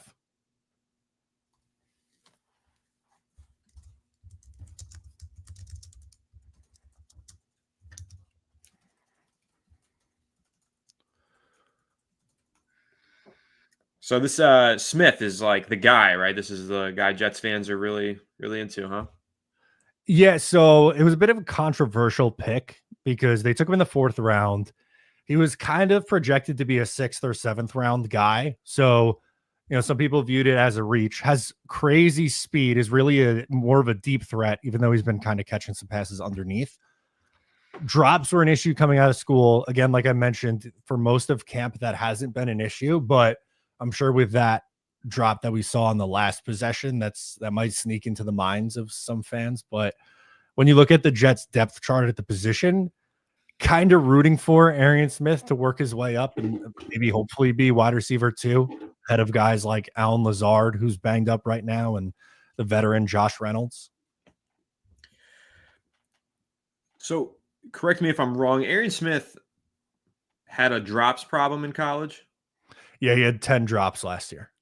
Okay. Yeah, I'm just making sure because I know the name. I'm trying to make sure I know who we're discussing. Yeah. Had just over 800 yards at Georgia, kind of a breakout year production-wise for him. Nice. 1st and 10, snap, check down underneath, and Brandon Smith is tackled inbounds, clock's ticking. They're going to have to get up and clock it here for one more shot. Strong tackle there from TJ Moore. They do get the spike, so 3 seconds left. It's going to set up a 3rd and 8, but really only have one more chance. We'll see if they bring the field goal unit out and just kick. Looks like that's what they're doing. Martinez coming off to the sideline. Not to armchair coach Giants over to Jets, but would have liked to see Martinez take a pass a little further downfield or throw it away so you can get an extra play out there. Yeah, no, I'm with you on that one. That's had a young player mistake, just taking the check down in the middle of the field. And Nick Folk comes in, bangs it through. 7-6 going into the half here. Giants lead and will get the ball to start the second half.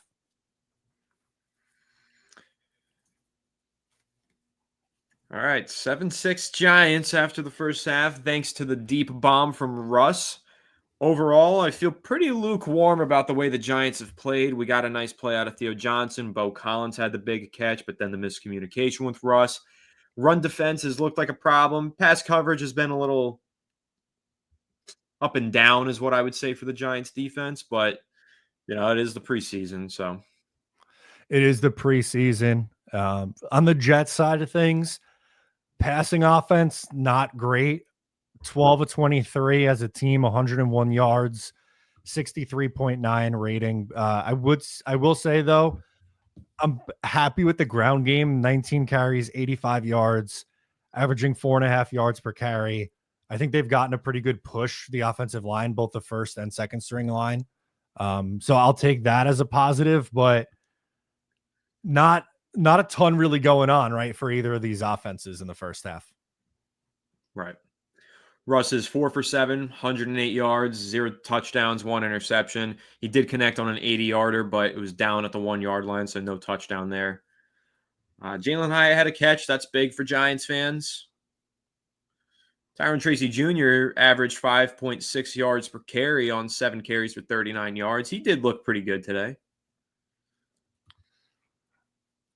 How long are you going to make me sit and wait for this Chiefs take from week 3? That's right. All right, so here's the take on this.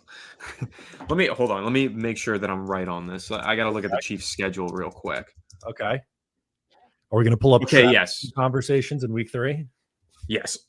So what I like here is the Chiefs.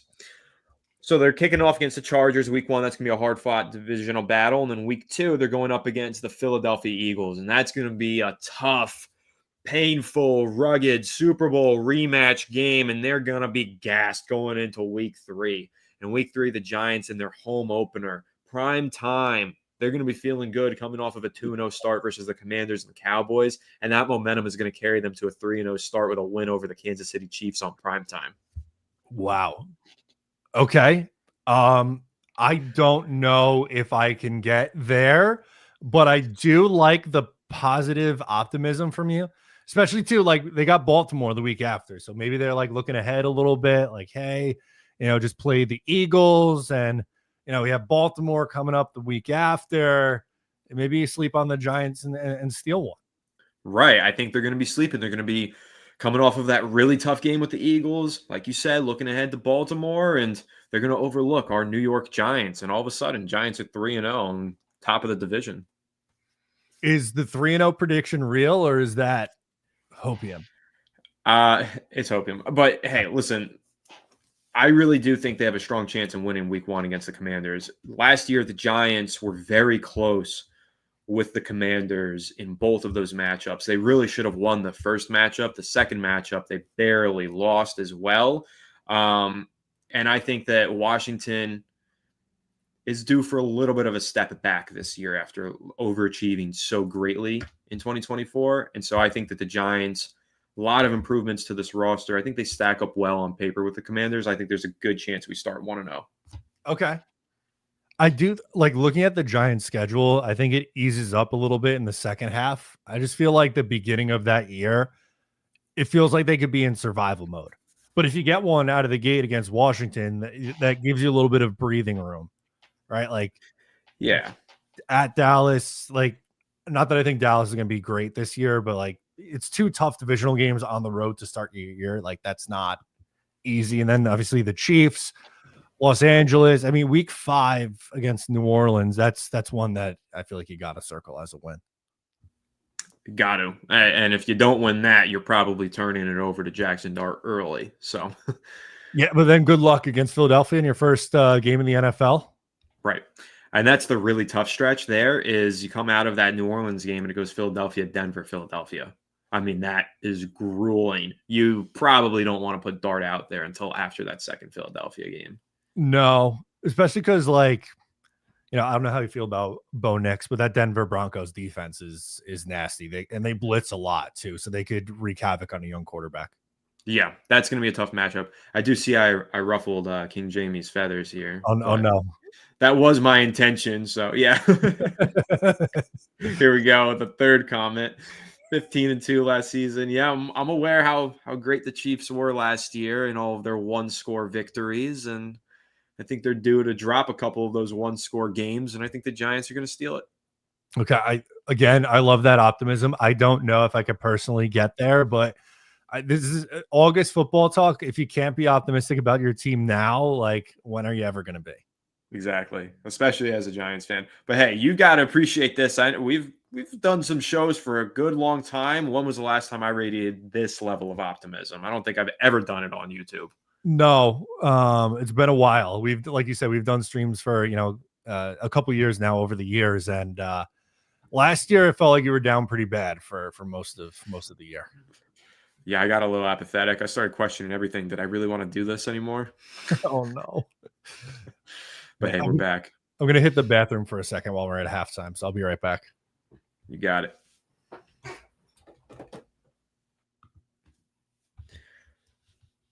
QDA, Anthony. So what was your player that you had big expectations for? I don't know if you had said. David Wilson. I saw everybody saying that in the chat. That was a good answer. I did say Jordan Travis on the Jets side, so trying to appease both fan bases tuning in today.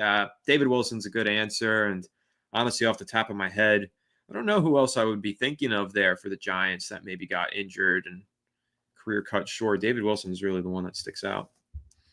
King Jamie, you got to understand, I wouldn't place a bet on the Giants winning in week 3 right now, but I'm going to say I think that there's a chance of it.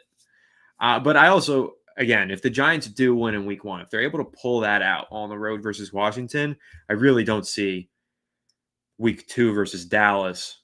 I could see them totally winning that too and being 2-0. 3-0 beating the Chiefs, that's a long shot. I mean, even being 2-0 is a long shot. I understand. But I just feel a lot better about this Giants team. I think a lot of the problems that they had last year were related to a bad quarterback holding the team back. And I think now, even with, call it average quarterback play, if you're not high on Russ, I think it's slightly above. But I think that Russ is going to help this team in many different facets. Matt's back in here. I just retweeted your boy Alex clipped Abdul Carter getting pushed by Stone Smart, so I had to retweet that for my audience. I hope that is so unexpected, and like that's not a knock. Like I'm not obviously knocking Abdul Carter. To me, it's just more funny that the Jets like tight end that's really more of a wide receiver who's not known for his blocking was the one to do that. Like if it was Mason Taylor or Jeremy Ruckert, they're at least a little bit more known for their blocking. The thing with Smart, everyone's like, oh, he can't play inline tight end. Like that's basically just a big slot. So I was surprised to see that play. Yeah, that was definitely surprising. I've never seen Abdul Carter take a shot like that, and I hope I never do again. No. So before, obviously, we were talking about the Giants' schedule. While we're at halftime and before we come back here, kind of wanted to get your vibe on where you are. Like, doesn't have to be like an exact like record prediction, but like kind of a range where you see the Giants' win total could be, like floor, ceiling kind of thing. The floor is very low. I'm able to admit that. I don't think the ceiling is very high either. I think I have them going for about 7. That's where I think they're going to land. And if you remember last year when we did the record prediction, I said 5 and they came under that. So everybody in the chat, when we did that, was all high on the Giants saying 5, you're crazy, you're pessimistic. And I really had no hope going into last season. This time around, though, I think cautiously optimistic. I think they're going to win 7 games. Okay. I don't think that's like too optimistic. That's pretty close to where I am. I think I'm going to probably do an updated one before the regular season starts, but I did one of those like simulations where you go like week by week and pick every game. And I think I had the Giants at 6-11. So that's pretty like right around where you were, but I think 6 or 7 sounds about fair. Do you think Jackson Dart comes in at some point this year if they're a 6 or 7 win team? I do.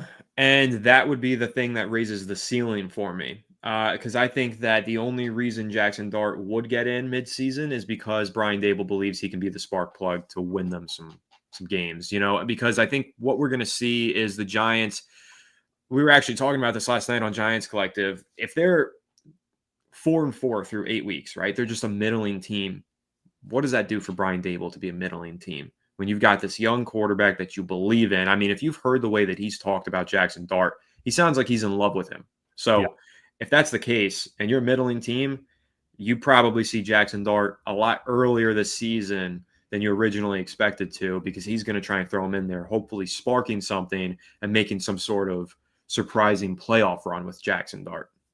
Well, that's kind of what they did with Eli his rookie year. No, like Kurt Warner, I think it was like 5-3 or 4-4. I think they were 5-4, and the strategy didn't necessarily work because Eli was one of the worst rookie quarterbacks ever. Yeah. But you have to imagine, even if Jackson Dart can just be if let's say Russ is serviceable and that's why they're about middling in the middle of the season, you're probably getting at least serviceable from Jackson Dart, but the upside is there. So you might as well roll with it, I think. Yeah, no, for sure. Like the ceiling isn't nearly as high with Russell Wilson. Like I think he has a significantly higher floor, right? Because rookie quarterbacks are so volatile, but he's probably best case scenario, maybe like the 20th best quarterback in the NFL for you this year. And if you're at a spot where, like you said, if you're 4-4, wouldn't you almost rather see like what do you have in Jackson Dart over the second half of the season than kind of just be like, all right, we're gonna go 7-10 or 8-9 with Russell Wilson this year and have no idea what Jackson Dart is?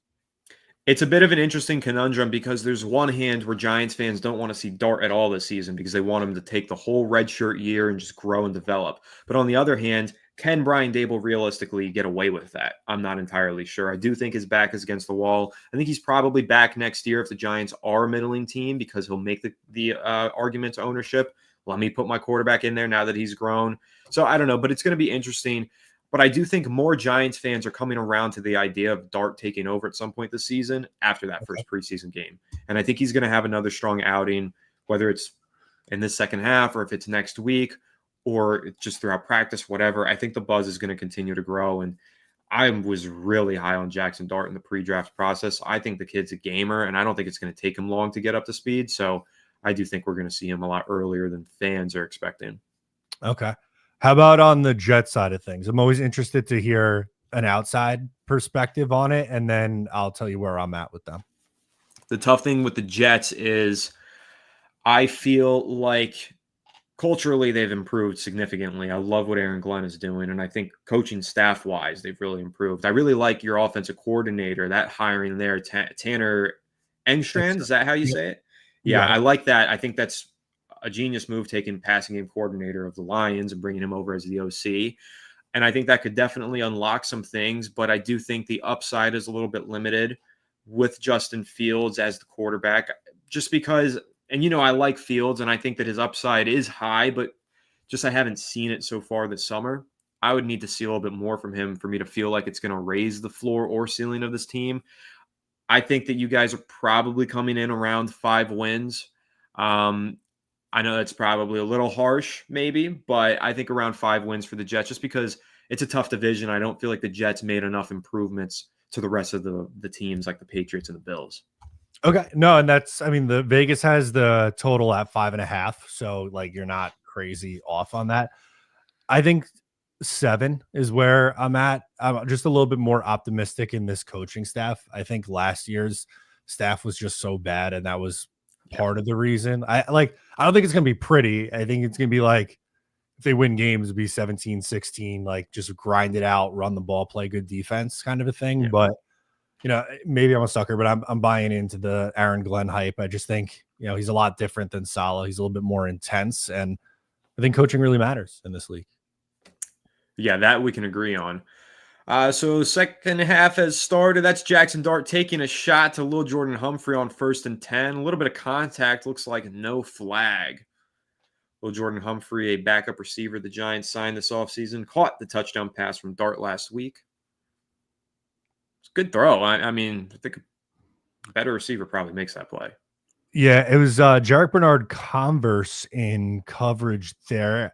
Looks like he got a hand on it. He probably should have came up with that ball. I agree with you there. Yeah, looked like it was a mistimed jump almost on the contested grab.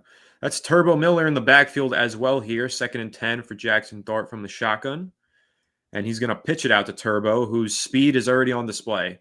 He picks up a quick 5 or 6 yards. Depth perception's off, apparently. It's so hard to do this from here, from the broadcast angle, too. The score of this game is 6-7, which, of course, Brian Dable went viral for saying. That was, I don't dislike Brian Dable. That I don't like playing into the 6-7 meme, because maybe I'm old man yells at cloud here a little bit, and that's fine. You can give me some pushback on that.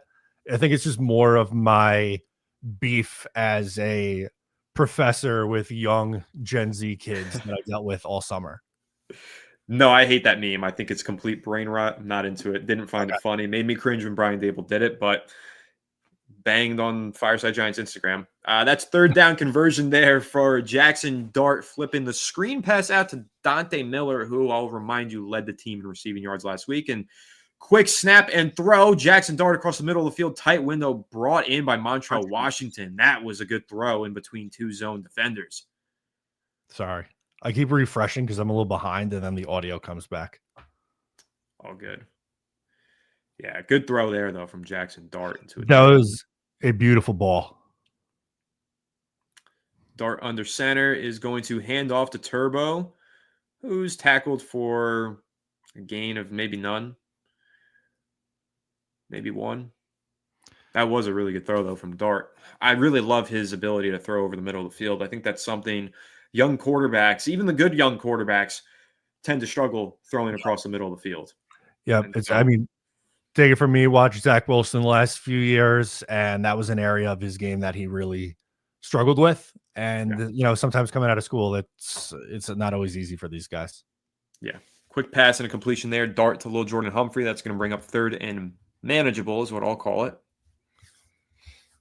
Again, Bernard Converse, they're picking on him a little bit, but right there in coverage came up with the tackle. That's 3rd and 4 from the 28-yard line. Dart, empty backfield, shotgun. Quick pass out to Turbo Miller, who was out wide. He picks up about 6 yards. The thing with Turbo Miller, and why I think he needs to have a spot on this roster, is because whenever he touches the ball, he somehow just teleports 5 yards in front of where he was. He is so fast with that first step. It's unbelievable. The word I was going to use is explosive. I just think like when the ball's in his hands, just noticing him tonight, very, very explosive. Yeah, big fan of him. Dart under center, changing the play at the line of scrimmage here from the 22-yard line, 1st and 10. Whistle is blown. Timeout. Giants called the timeout. That was probably Dable trying to save his young quarterback here. Yeah, perhaps. It looked like Dart saw something in the coverage, maybe misread it, and Dable noticed, and that's why he's calling the timeout, because he did try and change the play. Right. Not that there's anything wrong with that. I didn't mean that as necessarily like a slight against Jackson Dart, but like when you have a young quarterback in these situations and you have an offensive head coach who maybe picked up on something that the defense was doing that the quarterback didn't, it was a good time out there if that's what happened. Yeah, agreed. Shout out to the 908 people who are watching us right now. That's 728 people watching over on Fireside Giants Twitter, 118 on Fireside Giants YouTube, and we've got some over on Matt O'Leary's channel. Oh, well, but 900 people, that's quite a lot. Thank you to everybody tuning in. Yeah, I'm in enemy territory here, but I'll take it. It's been a fun time hanging with you, Anthony. Always is, Matt. That's Jonathan Ward taking the handoff for a couple of yards on 1st and 10. 2nd and 8 coming up here. Giants are getting to the line of scrimmage pretty fast. Dart starts out under center. Now he's in the shotgun. Takes the snap. Fakes the pitch. Firing one over the middle to Dulcich for the touchdown. That's a good throw. Across the middle of the field, Jackson Dart's 2nd career touchdown in the NFL preseason. Yeah, he was wide open there. It looked like a busted coverage from the Jets, too. Want to see Isaiah Oliver, one of the guys who was in coverage there.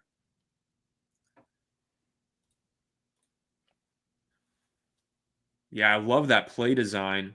And he throws it over the middle of the field against this cover 2 shell. The linebacker or safety who was in that hook zone just not able to rotate in time. And that's a nice, strong-armed pass to Dulcich for the touchdown. Yeah, miscommunication. Young Malachi Moore was back there at safety. Isaiah Oliver in there too. Wide open, but good read from the young quarterback. For sure. I also want to get your take, outside perspective, sure, on the play calling on the offensive side of the ball for the Giants. They've made a change here. So, as you remember, it was Dable calling the plays last year. They're going back to Mike Kafka. He's been calling the plays this summer. Okay. Not the biggest Mike Kafka guy, but I do like what he just did coming out of the half with Jackson Dart, right? Like, I think you want to get a young quarterback comfortable, and it was a lot of like easier reads and scheming guys open, like we just saw there on the touchdown pass. So I think he did a really solid job right there. Have you noticed much of a change from going back to Kafka this summer? Seen a major change, seen the tight ends get a lot more involved, and it's been a lot of quick pass for checkdowns to get the defense to bite down and then taking it over the top. It's been a lot of that, like you see there with that fake pitch and then fire over the middle with the screen over to Turbo Miller on the sideline. It's been a lot of those quick ones, and then they take it over the top. So I've been a big fan of Mike Kafka so far this summer. I think he's learned a lot from that 2022 and then 2023 season when things started to turn for him. But now that we're here and going from Dable back to Kafka, really like what I've seen from him. All right.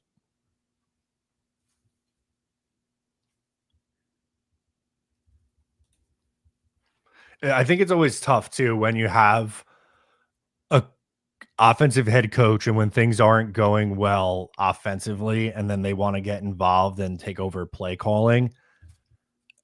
I think it was them trying to save their season a year ago. Unfortunately, it obviously didn't work out. But going back to Kafka should allow Brian Dable to be maybe a little bit more of like a overall CEO style of coach and not kind of just looked at as just like the offensive mind. So I really don't hate that move. Yeah, I think that Dable had a lot of issues managing the game.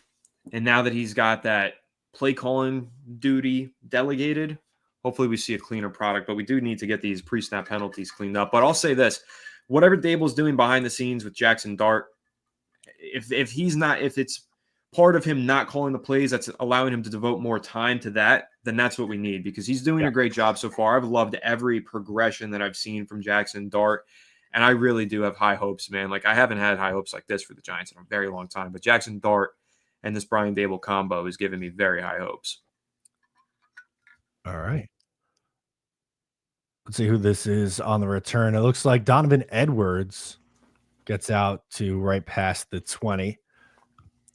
You might be a few seconds ahead, just as a heads up, but I'll stick doing the play-by-play for the Jets here.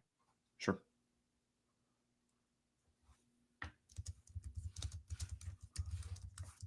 You're gonna replay of this touchdown pass again. Really nice throw for 20 yards, picks up the touchdown.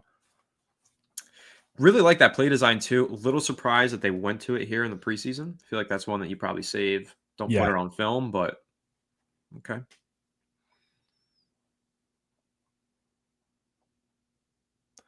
All right, 1st and 10. Martinez is going to fake the handoff to Nwanu and take a shot downfield. That is big. Brandon Smith picks up a gain of 15. Middle of the field has been wide open for the Giants in the last several drives. It was a lot of on that last drive before the half. I feel like it was a lot of like dink and dunk down the field, but that was over the middle. Took a shot, picked up a first down, moved the chains here. Hopefully for the Jet side again, maybe build some momentum. Martinez is going to go under center. Oh, the run defense. And Nwanu hits the outside, breaks a tackle, and picks up, I'd say maybe about 8. It's hard to see where he went out of bounds there up on the left sideline. Yeah, Giants had a couple defenders in the backfield pretty early, and then it all collapsed. Opened up a lane on the outside. Good run there.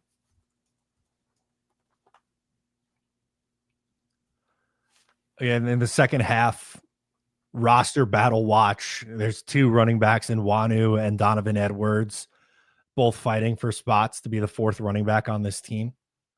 So Nwanu in right now, a little I formation, but they motion back out to the left.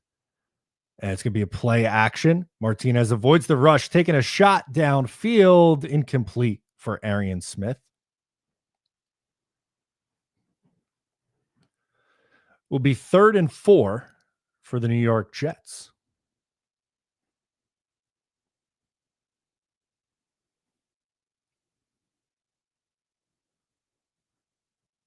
saying on the running back battle and Wanu and Donovan Edwards, and Wanu really viewed as more of the returner, but has gotten some run here as a running back. Donovan Edwards, they're trying to convert to a returner, so it really feels like a battle between those two guys.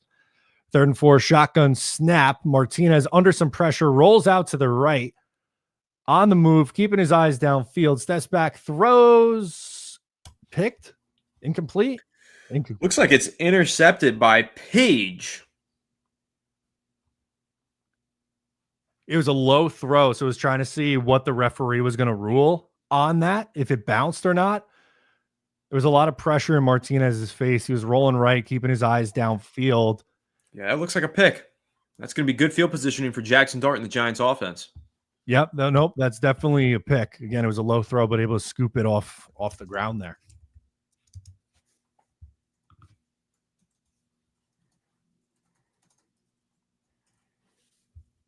Again, a tough night for the Jets passing offense.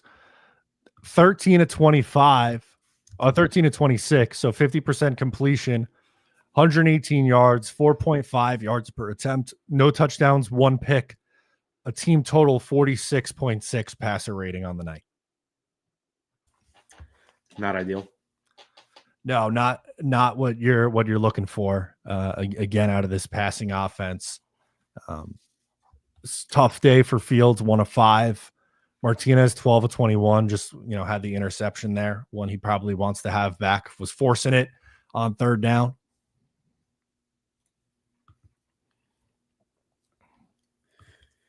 Got a good question here from Max.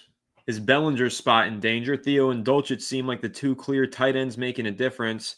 I think it is in danger, and the main reason why being Bellinger is the highest paid tight end in that room, and he's gotten the least usage out of any of the guys in that room. So even the 7th round pick, Thomas Fidone, has looked really good in this preseason and throughout the summer. And Bellinger, you can cut him and save $3 million. I think that the difference that might be there in talent is negligible, and you're probably going to take the cap savings if you're Joe Schoen. So I do think it's in danger. He's going to have to make some plays over the next, the next quarter or so and next week. Otherwise, I think his roster spot is definitely in jeopardy.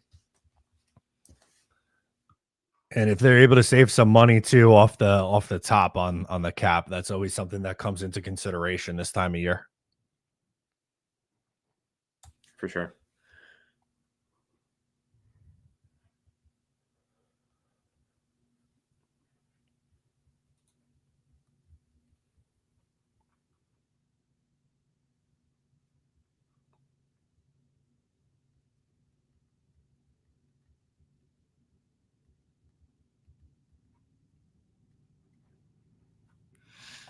All right. You think they're – oh, sorry. Go ahead. I was going to say, good chat here from QDA. Good idea here. Cool to see me cut down the roster 53-man in real time one day to see how you would form the roster.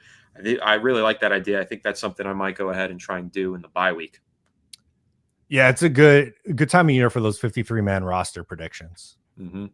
Dart makes a throw under pressure on 1st and 10 to that tight end, Thomas Fidone, we were just talking about. He took a shot there, but gets the screen pass off. He's fearless, that's for sure. Yeah, picked up a couple.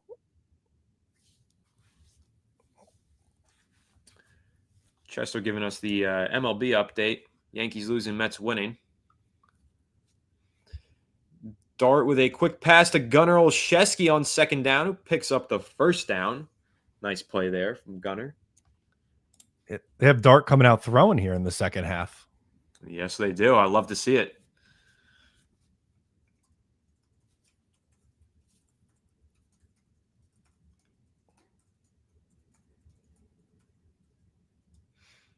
First and 10 from the 44-yard line. Quick screen out to, that's Antoine Wells Jr., Juice Wells, Ole Miss teammate of Jackson Dart last year, making the catch and gaining about 4 yards. What I like about Dart, something that Giants quarterbacks recently haven't had, is the arm slots to throw these quick screens. He takes the shotgun pass, another screen to Juice Wells. This one is not going anywhere, tackled for a loss. Really good read from the safety coming down there and making a play. 35. I believe that's Dean Clark. The Jets have two different Clarks on this team. Yes, Dean Clark. And they have two number 35s. That's also confusing. So that might come into play here. Shotgun snap, 3rd and 7. Dump off to Turbo Miller. Somehow falls forward for the first down. Explosiveness, as you said, Matt. He really does have it. Yeah, and there's 3 guys converging on him on the Jets defense and just kind of falls forward there and just enough to pick up the first down to keep the drive going. Yeah, and I love from the rookie quarterback taking your check down and letting your running back do the work. 1st and 10 for Dart from the shotgun. He's got trips to the left. He's going to take the snap. He's looking left, firing quickly to number 81. That's Lil Jordan Humphrey. Not a lot of wiggle after the catch there. Gets tackled for a short gain. I feel like a more explosive receiver probably picks up some more yak. Yeah, it was number 27, Jets rookie Malachi Moore coming down and making the play. I was going to say, hopeful that he maybe earns a starting spot, but if he's playing in the third quarter of this preseason game, it might be an uphill battle for him. Right. Dart 11 of 13 for 100 yards and a touchdown. 2nd and 7. He's going to take off with it after some pressure. Takes a hit, but falls forward. Tough guy there, putting his shoulder down against a linebacker and picking up some yardage.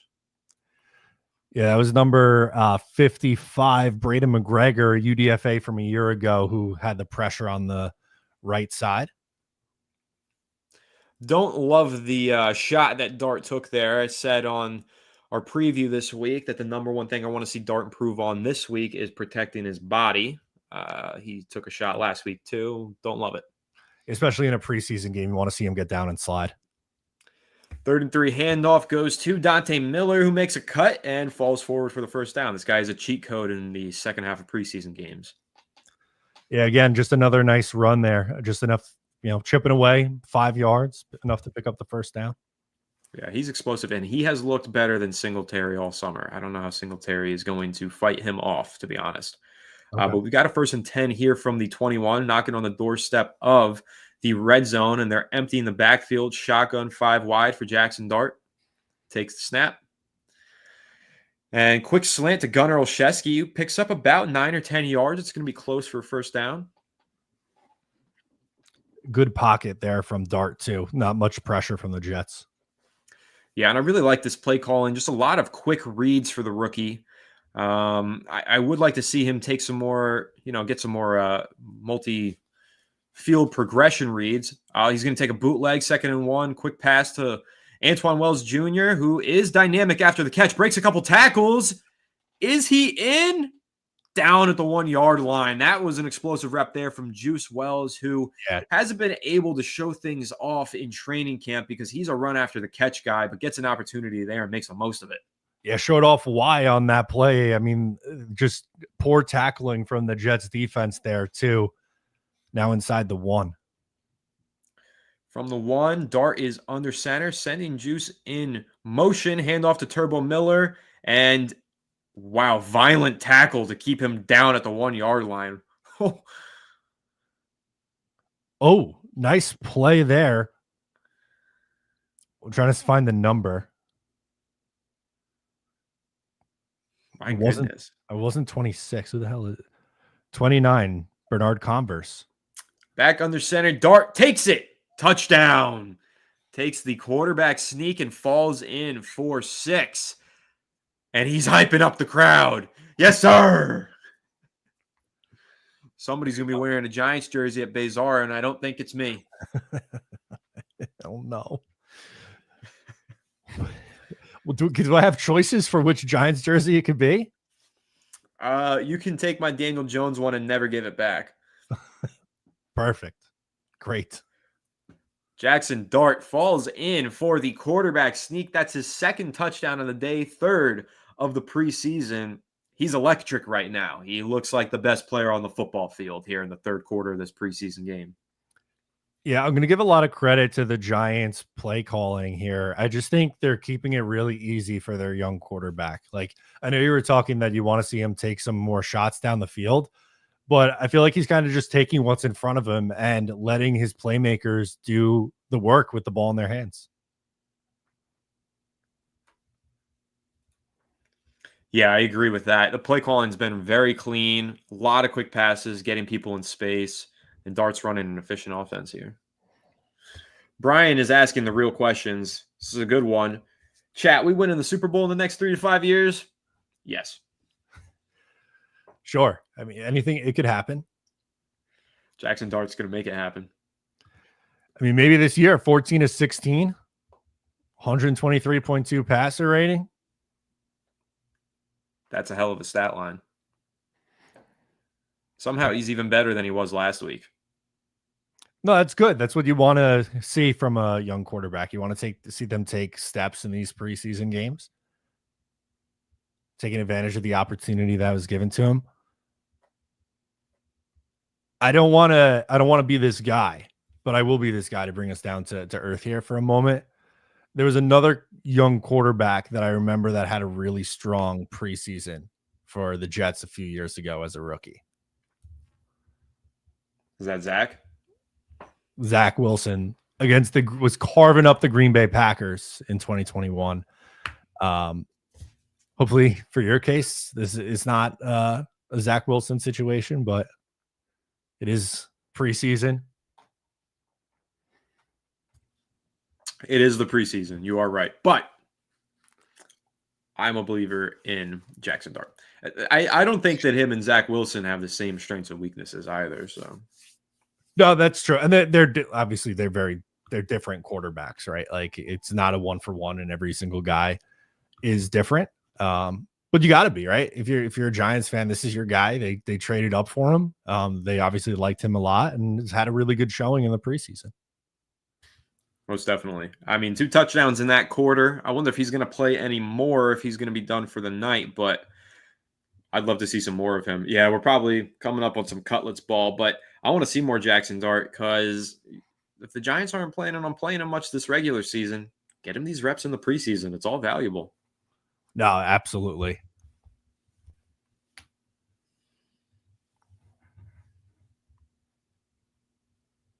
No Jameis today?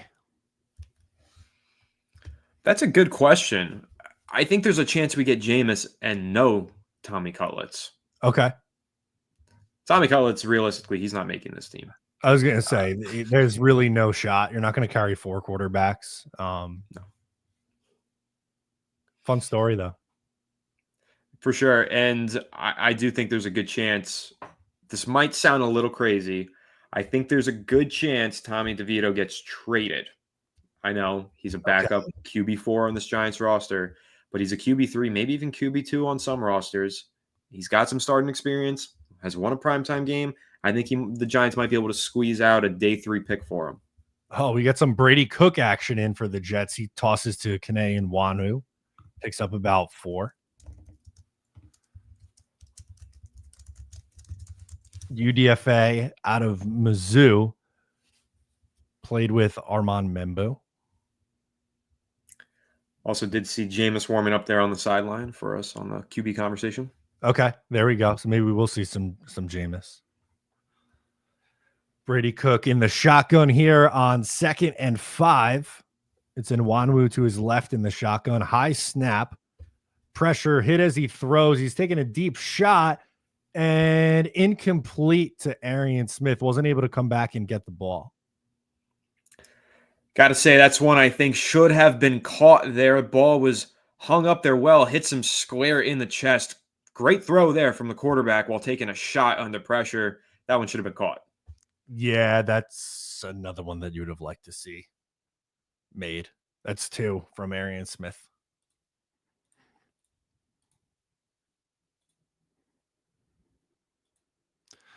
Third and 5. Pritchett in motion from right to left. 3 receivers on the left-hand side out of the shotgun. Brady Cook drops back to pass. Stands in, makes a throw too high. Was going for Pritchett. Looks like it's going to be a 3 and out here for the Jets offense. But there's a late flag that comes in. Maybe might have spoke too soon. Let's see. Nope, holding offense. Wonder if we get one last drive of Dart. I know I said Jameis was warming up on the sideline, but maybe they'll squeeze in one last Dart drive. Hopefully.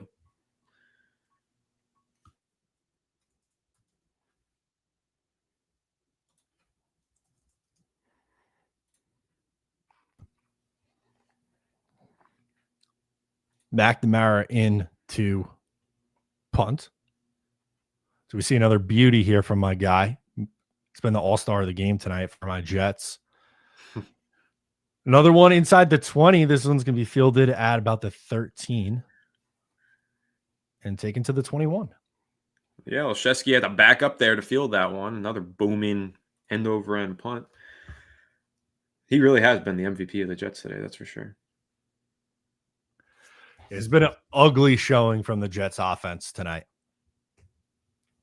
Definitely lowering my regular season predictions now for the Jets after this one. After the third string defense doesn't look good in the second half, that's going to be the big trigger for you. Okay. That's right. This has changed everything for me.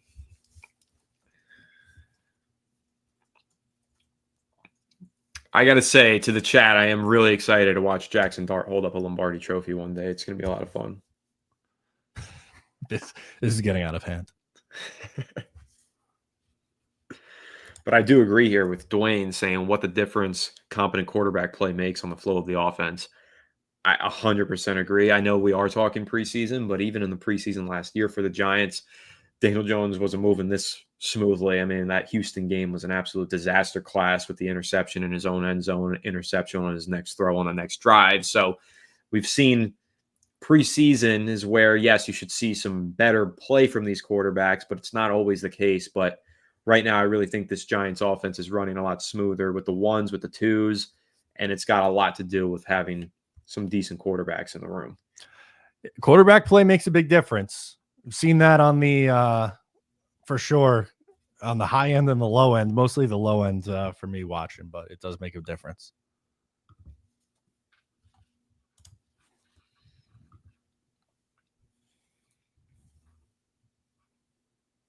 We got Chester hoping for a pass interference call there, but didn't get one on that last drive. I think that deep ball to Arian Smith was a little 50-50. I could have seen a call get made there.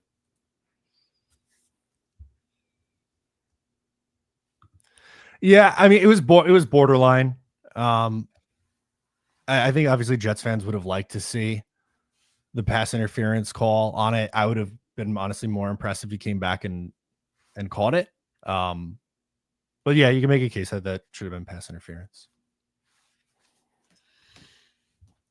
Since we're coming out of the commercial break once again, I will give a big shout out to the 984 people watching. It's pretty awesome. And Jameis Winston is in the game here for the final 3 minutes of this third quarter. He'll be your quarterback, Giants fans. Takes a snap and fumbles it, but the whistle came in. Wasn't fumbled. False start. The center forgot to snap the ball. I was going to say on everyone but the center moved. Center had the wrong snap count in his head.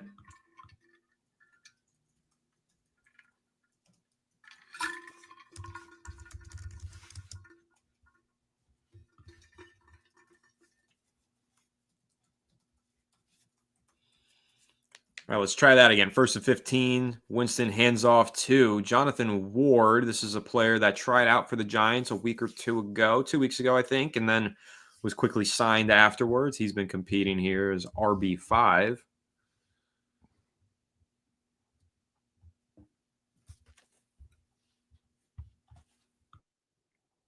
Nice little stiff arm there on the sideline. Jameis fires one on 2nd and 5 for a first down to little Jordan Humphrey. Gain of about 10 yards.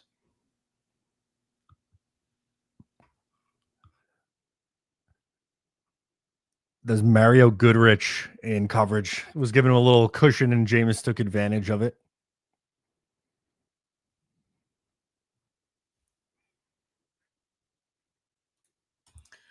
Jameis on 1st and 10, under a little bit of pressure. Fires one just a little outside of the reach for Gunnar Olszewski.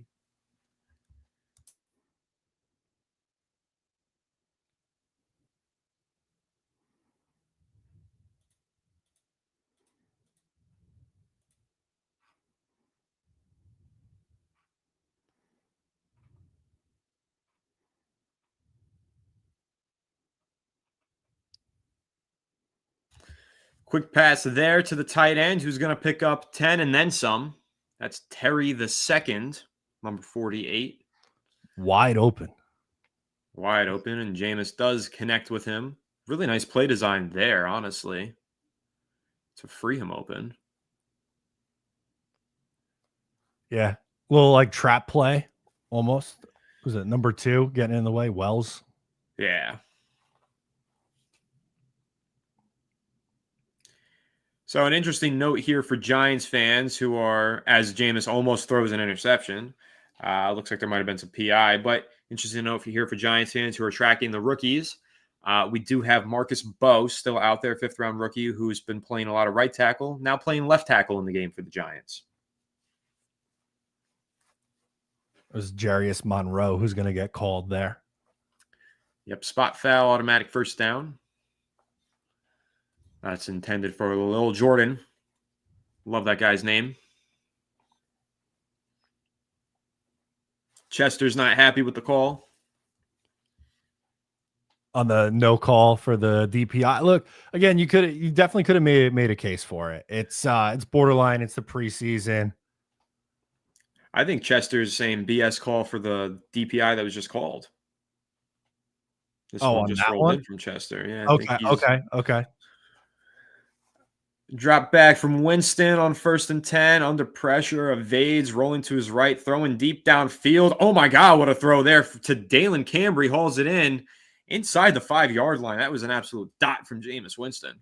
Wow. Yeah. 1, to just avoid the pressure and stay on his feet, and 2, deliver a strike up the right sideline. Yeah, on the run too. This Giants quarterback room, man, it is night and day from last year. I mean, this is a throw that our 3rd-string quarterback's making that our 1st-stringer couldn't make last year, so it says a lot. Jameis on 1st and goal is under pressure and dropped for a sack behind the 10-yard line. Loss of quite a bit there. Yeah, that was number 35 coming in. Dean Clark, I think. There's 2 35s, so either Dean Clark or Demary Miller here. We'll see in a second. That one's Clark. Okay. So 2nd and goal from the 12 for Winston, who drops back out of the 5 wide, fires one over the middle, too high for Juice Wells Jr. out of the back of the end zone, incomplete. But I'll stand on that take. The Giants have 3 quarterbacks that can make certain throws this year that not a single quarterback on their 4-quarterback roster last year could have made. Yeah, no, that's they really remade the quarterback room pretty quickly. They signed 2 in free agency, and Russell Wilson and Jameis Winston, and then obviously trade up and draft a quarterback in the 1st round also. Yeah, it's an impressive rebuild of that room from Joe Shane, who I got to give credit to for a good offseason. So this will bring up 3rd and goal from the 12 for Jameis. Play clock winding down. Snap doesn't come out. Looks like it's going to be a delayed game, or did they call a timeout? Timeout called by the Giants. Okay. Yep. Got to say, I feel bad. I was hoping for this to be a little bit more of a competitive game here, Matt. We could have had some better back and forth, but yeah, no. In the second half, Giants really pulling away, just driving right down the field on the 2nd and 3rd team Jets defense. One thing that I do have to say is that the Giants definitely improved their depth this offseason. I think there's a lot more talent on the field at this time of the game this year than there was last year. Jameis firing over the middle on 3rd and goal into the end zone for Juice Wells Jr. Broken up. That's Clark again. Pass breakup there. Another nice play from the Jets safety. Yeah, really nice play from Clark on the deflection there. That's kind of 2 on that little sequence there, picking up the sack and the pass deflection. Yeah, nice drive there for him. This will bring up a 35-yard attempt for Jude McAdamney from Ireland. That's my brother. Kick is up, almost blocked, but it's good. Through the uprights, 35 yards out. That'll bring 24-6 Giants with 22 seconds left to play in the 3rd quarter. Yeah, winding down here in the 3rd. Would imagine that on the Jet side of things, we're just going to see Brady Cook for the remainder of the 3rd and 4th quarter. Someone's name that we haven't mentioned tonight, Malachi Corley. I do not think he's making this Jets roster. He has been surpassed by pretty much everyone in the wide receiver room. Some fans are going to be upset with that, third round pick from a year ago. He was kind of in the doghouse of the previous regime and just can't seem to get on the field under the new staff as well. Never ideal when a third flames out that quickly, but honestly, it's not something that completely shocks me. I know when we were doing Big Apple Blitz, I was following along with Malachi Corley because I took him in that Dynasty League. That was Alex who convinced me to do that, but Alex and I had furious debates on Fireside Giants about the potential of Malachi Corley, and I said that he's a running back, and if I was grading prospects, he would be undraftable as a wide receiver, but he'd probably be a second-round pick as a running back. Okay. That sparked some debate on the channel and in the comment section, but so far, seemingly so true. Yeah, no, it's been correct so far. He's just not a receiver to me. Just didn't have a route tree at all. That's part of the reason why he can't get on the field. But he was the Jets' fourth-rated wide receiver last year. They should put him in the backfield. They should. They should. By fourth-rated wide receiver, I mean they had him over guys like Brian Thomas Jr. in last year's draft. That is impressively stupid. Thank you, Joe. Douglas, that is.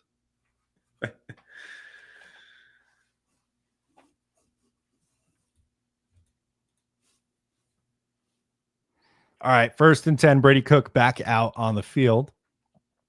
It's going to go under center here.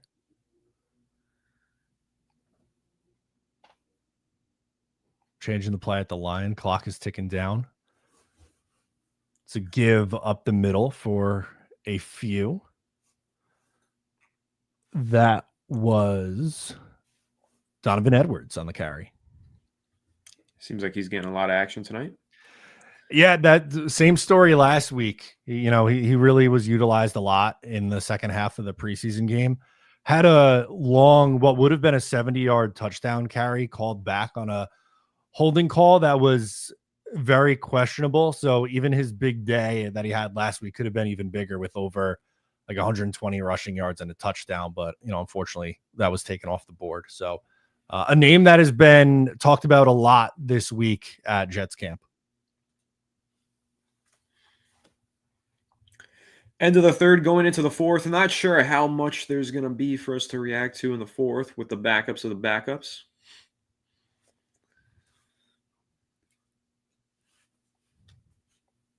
Steady chugging along here on the stream, though. We've got almost 1,000 viewers.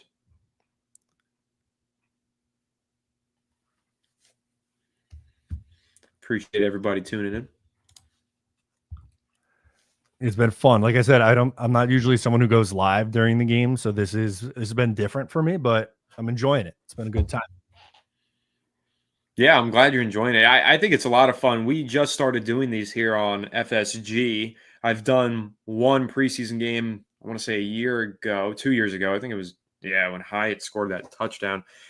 Not a lot of game live streams here, but something that the fans have really been asking for, and happy to provide them. It's been a lot of fun through 2 weeks now. Nice. I recommend. You should give it a test this season. I think you would do quite well with it. Yeah, I mean, like I said, it's been fun kind of just getting the live reactions in here. In a preseason game, it's hard to get like too high or too low with some of these reactions, but in season, obviously a little bit different when these things really matter. That's for sure.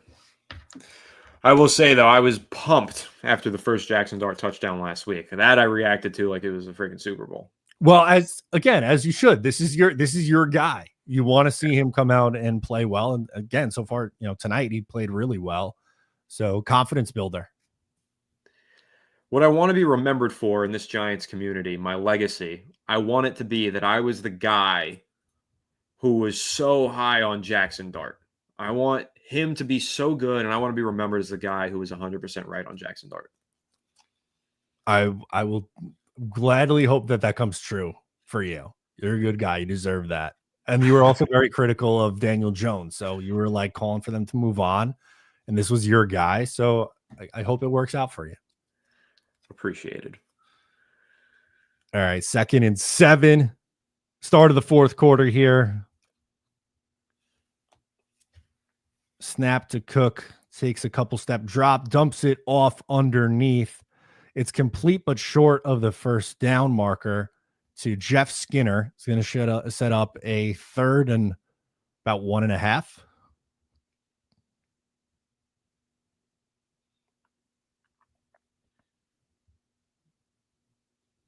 Giants 3rd-round pick Darius Alexander is out there. He's been scrutinized, is what I'll describe him as.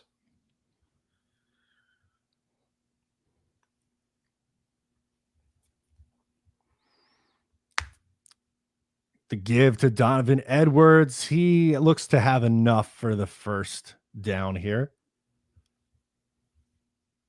The officials telling the chain gang to keep it moving, so they're going to mark it for a first down, but Edwards is still down on the turf right now, it looks like. Not what you want to see. They're showing Brady Cook and Brian Dable on my screen right now, so just going to give it a second until we can see what's going on here with Donovan Edwards. Someone who's, again, I mentioned it before, fighting for a roster spot. They're starting to play, so I'd imagine that they're going to go to Nwanu here, but maybe he was just getting up slow. It is Nwanu now in the backfield. That's a run up the middle for about 6 yards there. Oh, no, that's not Nwanu. That's 38. So we're up to running back 4 or 5, Lawrence Tofili. Out of Florida State, Florida guy, Anthony. That's what we like to see. Although I have to switch my allegiance. I don't really have a strong allegiance to Florida State. I just like Jordan Travis because he went to a certain high school here in Palm Beach. I have to now, due to a new relationship, I have to root for the University of Florida. Okay. 2nd and 4. Beck in motion. They're going to fake the handoff. Cook rolling out to the right is going to throw downfield and caught. That is to 39 Skinner again. Getting some love here in the 4th quarter of a preseason game. Nice throw and catch. Brian Dable pissed off on the sidelines after that one. Yeah, they showed him a couple times on this drive. Seemed to get a little bit frustrated. A little animated on the sideline. That's nothing new, though. Brian Dable animated on the sideline. Nothing new at all. Welcomed. Andrew Beck in motion again from right to left. Cook is going to take a 4-step drop and fire one in there wide open and caught for the first down. Picked up about 15 on that play. Is number 81, Ontario Wilson. Another Florida State guy. Florida does create some very good football players. Just the whole state of Florida does. Got some good chats here. Chester saying Dart had a great showing. Yep. Giants schedule brutal from Quick Dolo. Go Gators. Yankees are winning now. It's a good update. 1st and 10. Cook under center now. He's going to fake the handoff. Drop back, has a long time to throw. Wide open again inside the 20. They just keep feeding Pritchett, who's, what's that, his 3rd catch on this drive alone? Looking good. Nice catch there. Really great throw over the layers of the defense and in between a pocket. That was a pretty good throw there. Yeah, I'm just calling this in my notes for my post-game video. I'm just calling this the Pritchett drive. There's been like 3 completions to him right down the field, moving the ball. This is probably the best the Jets move the ball all night. Edwards back in there, so this is good. He took a few plays off, but they're going to fake it to him. Cook's going to roll out and just dirt this one. Was under some heavy pressure there.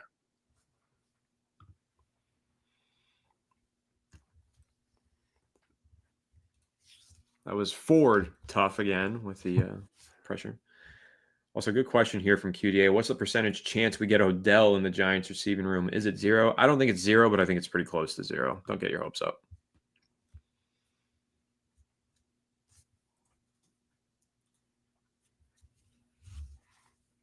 That's your boy. You always go to bat for Odell. I will die for that man. 2nd and 10, shotgun snap. Quick throw to the outside. That's to Wilson. Again, this is going to be short of the marker, but set up about a 3rd and 2.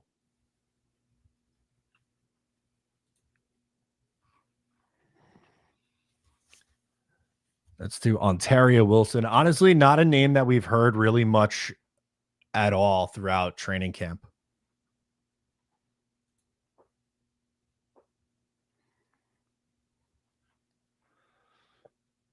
All right, 3rd and 2. Cook going under center. The lone back is Donovan Edwards. They're going to give to Edwards, and he picks up the 1st down inside the 5 to the 4-yard line. Elijah Chapman's still out there. He was involved on the run stop. That's the fullback defensive tackle extraordinaire. Does a little bit of everything, huh? Apparently so. Travis Hunter, who? 1st and goal from the 4-yard line. Jets' best field position of the day. Probably their best drive of the day, too, so far. Cook takes a snap, gives to Edwards. Nowhere to go. About no gain on that play.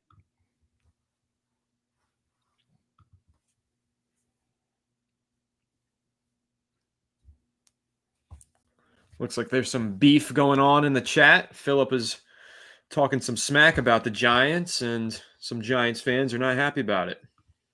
Oh, no.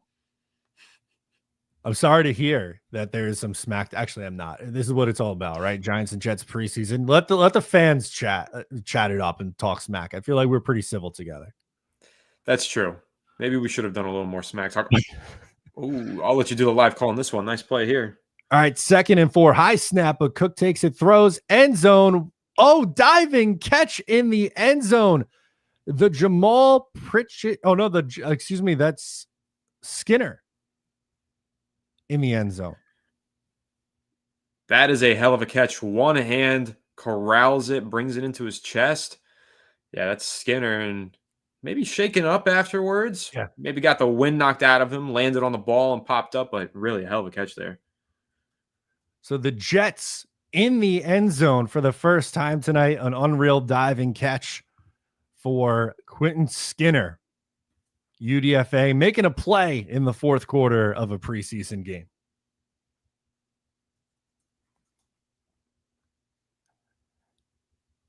It looks like the Jets are going to go for 2. They're down by 12, looking to make it a 10-point game here.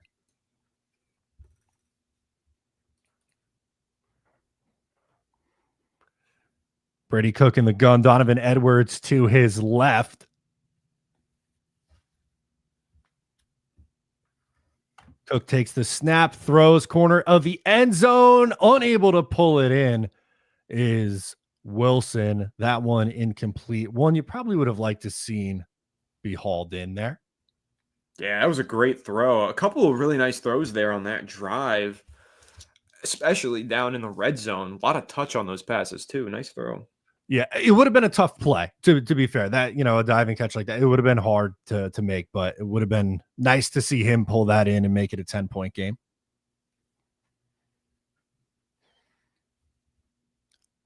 That was fun. Yeah, it was a good drive there. the most highlights that we've seen.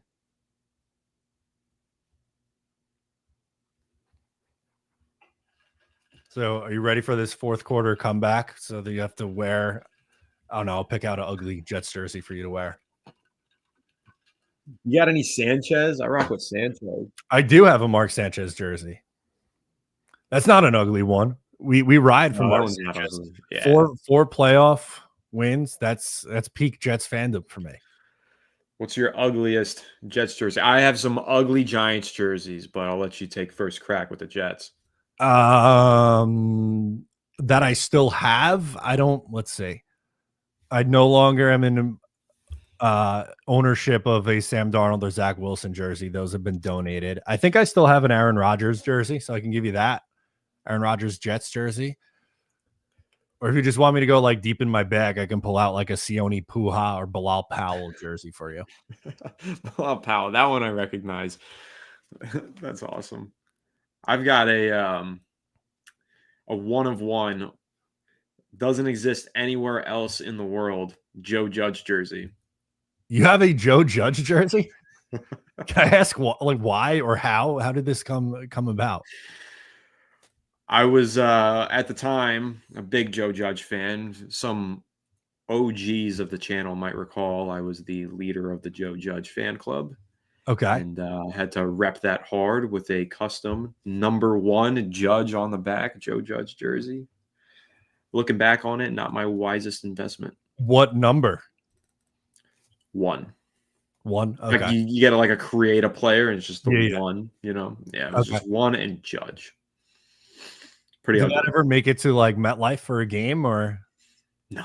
Okay. Made it on a lot of live streams when Giants fans were big on Joe Judge, but that didn't last too long. No. I also have a Kadarius Toney jersey. That one's pretty gross. That is pretty nasty.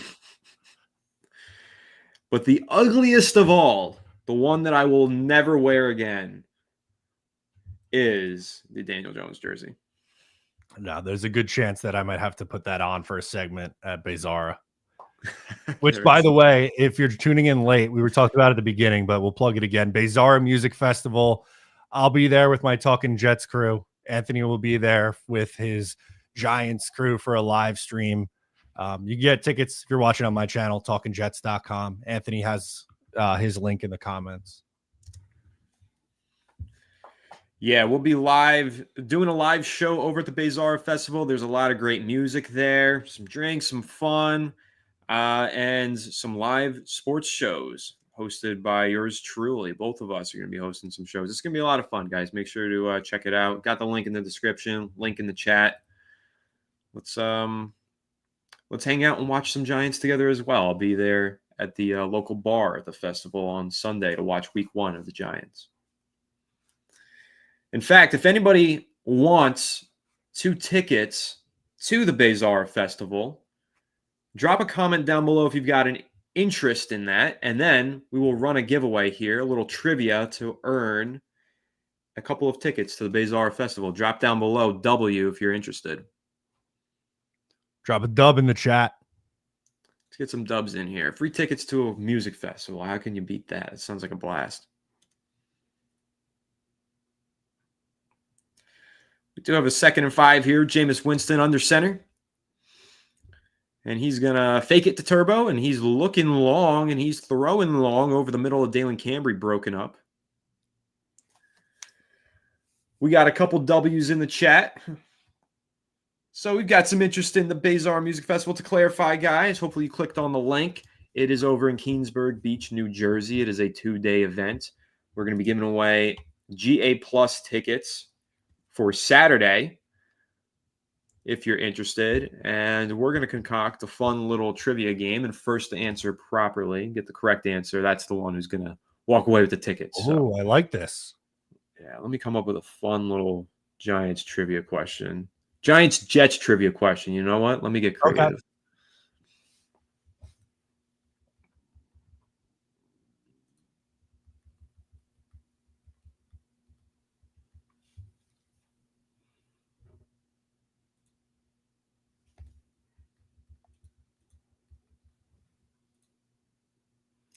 Winston makes a throw there for a first down. Nice throw to Zach Pascal.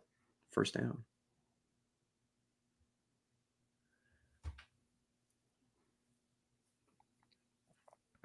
Oh, see, I found a trivia question, but I unfortunately don't know the answer to it. Hold on.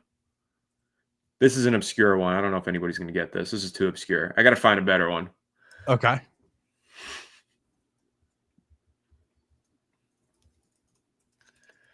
A little roughing the passer there. Jameis Winston took a shot to the helmet.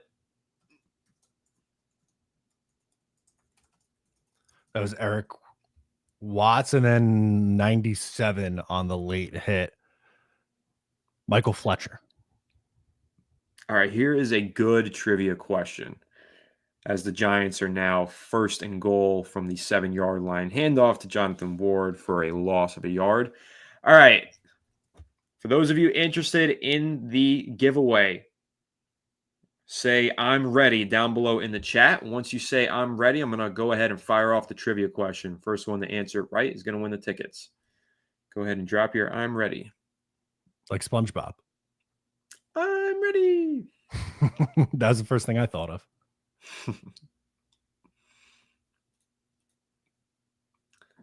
Second and goal for Jameis Winston under center.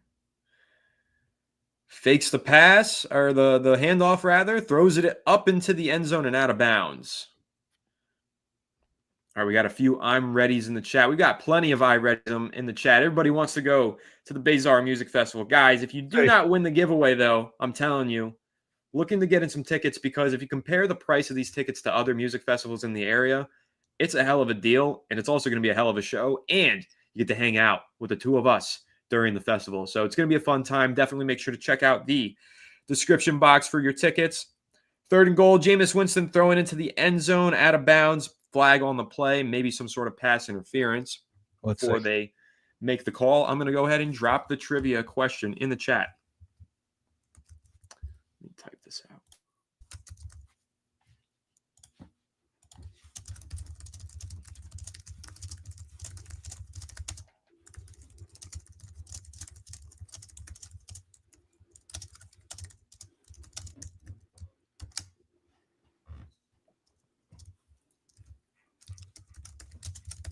While you're typing it, that was Mario Goodrich who was called on the pass interference there. It was Goodrich and number 33, who looks like Jamal Adams. That's Jordan Clark, not Dean Clark, Jordan Clark. Got tangled up there.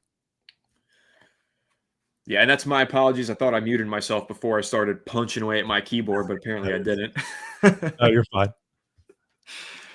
Also, Chester saying, got to say, really enjoyed your stream. Really do appreciate that, Chester. Come back for more. Chester.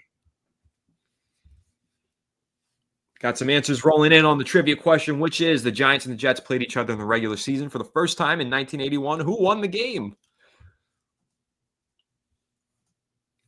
Oh, who won the game was the question. Yeah, we'll wait for the chat, and then I'll reveal the true answer. Got to let everybody get their answers in.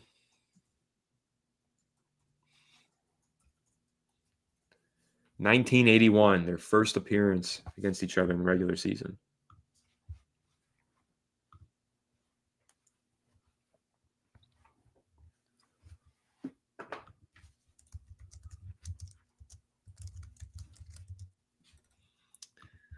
Like a fireplace calling out the keyboard. It's made an appearance now 2 weekends in a row. I keep forgetting to mute myself. That's okay. Fast typer. You could be a secretary or something, man.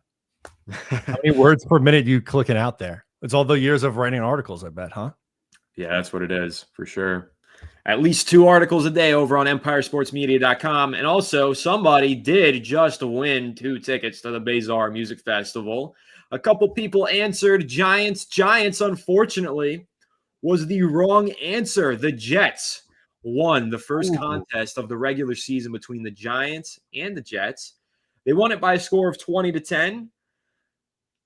So DC 2025 did not have the score right, but you did have the team right. Score was only for the tiebreaker. So you win. My friends, shoot me a DM at Anthony_Rivardo on Twitter/X, and I'll hook you up with a couple of tickets to the Bazar Music Festival. It's going to be a fun time. You'll get to see me in Daniel Jones jersey for a little bit. That's going to be great. That's worth making the trip out to Keansburg for that one. That's going to be fun. The festival is the weekend of week 1, September 6th and 7th. You are going to get a ticket to September 6th, Saturday, GA+. Could be fun.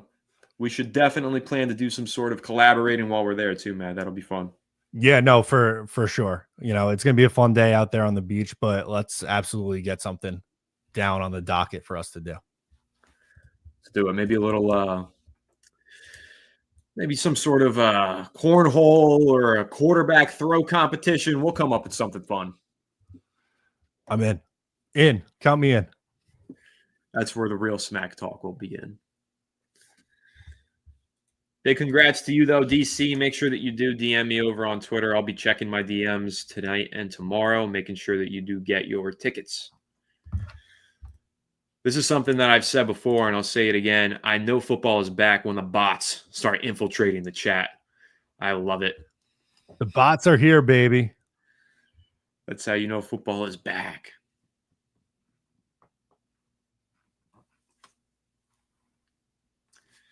Yeah, Lo-Fi Lotus, a good point. 2 30-plus point performances from the Giants in a row. Gotta love it. Been a long time since we've been able to say that. I don't care if it's the preseason. That's awesome. No. Look, you want to see, even if it is the preseason, you definitely want to see your offense go down the field and put up points. It's a good sign. So, not the game you expected from the Jets, or maybe not the game that you hoped for from the Jets. Down 31-12 with 5 minutes left. What do you need to see from them? Give you a little bit more optimism bouncing back from this in week 3 of the preseason.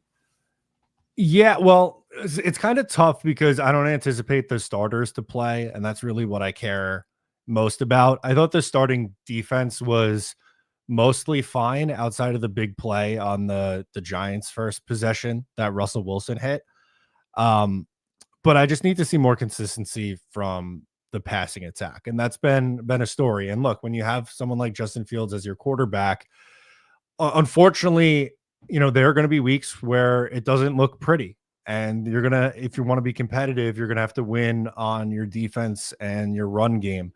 I thought he played well against Green Bay last week, and this week I didn't think he played well. I thought, he obviously struggled, and the first team offense struggled as a unit, but that's kind of what I'm expecting, right? Like, I don't think it's going to be necessarily smooth sailing. I'm hoping that's the case, obviously, but that's really, if for whatever reason, maybe Aaron Glenn goes off the beaten path here and does decide to play the starters, I would just hope to see some more consistency. That's all. Yeah, I'm with you. I got to say, I don't think we saw enough of the starters tonight. I think we saw a lot more of the Giants starters than we saw of the Jets starters. And I think the Jets gelling together a new team here, new look, a lot of moving parts. I think some more reps afforded to the starters would have been wise, personally. Absolutely. All right. 31-12, 2nd and 10, ball on the 20-yard line. Brady Cook garbage time numbers. Time to stat pad for our guy right here. Hey, Malachi Corley's on the field. I didn't notice that until right now. Let's see where this ball's going to.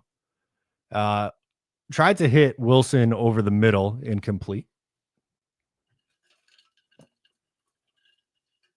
I'm going to set up a 3rd and 10, potentially another 3 and out.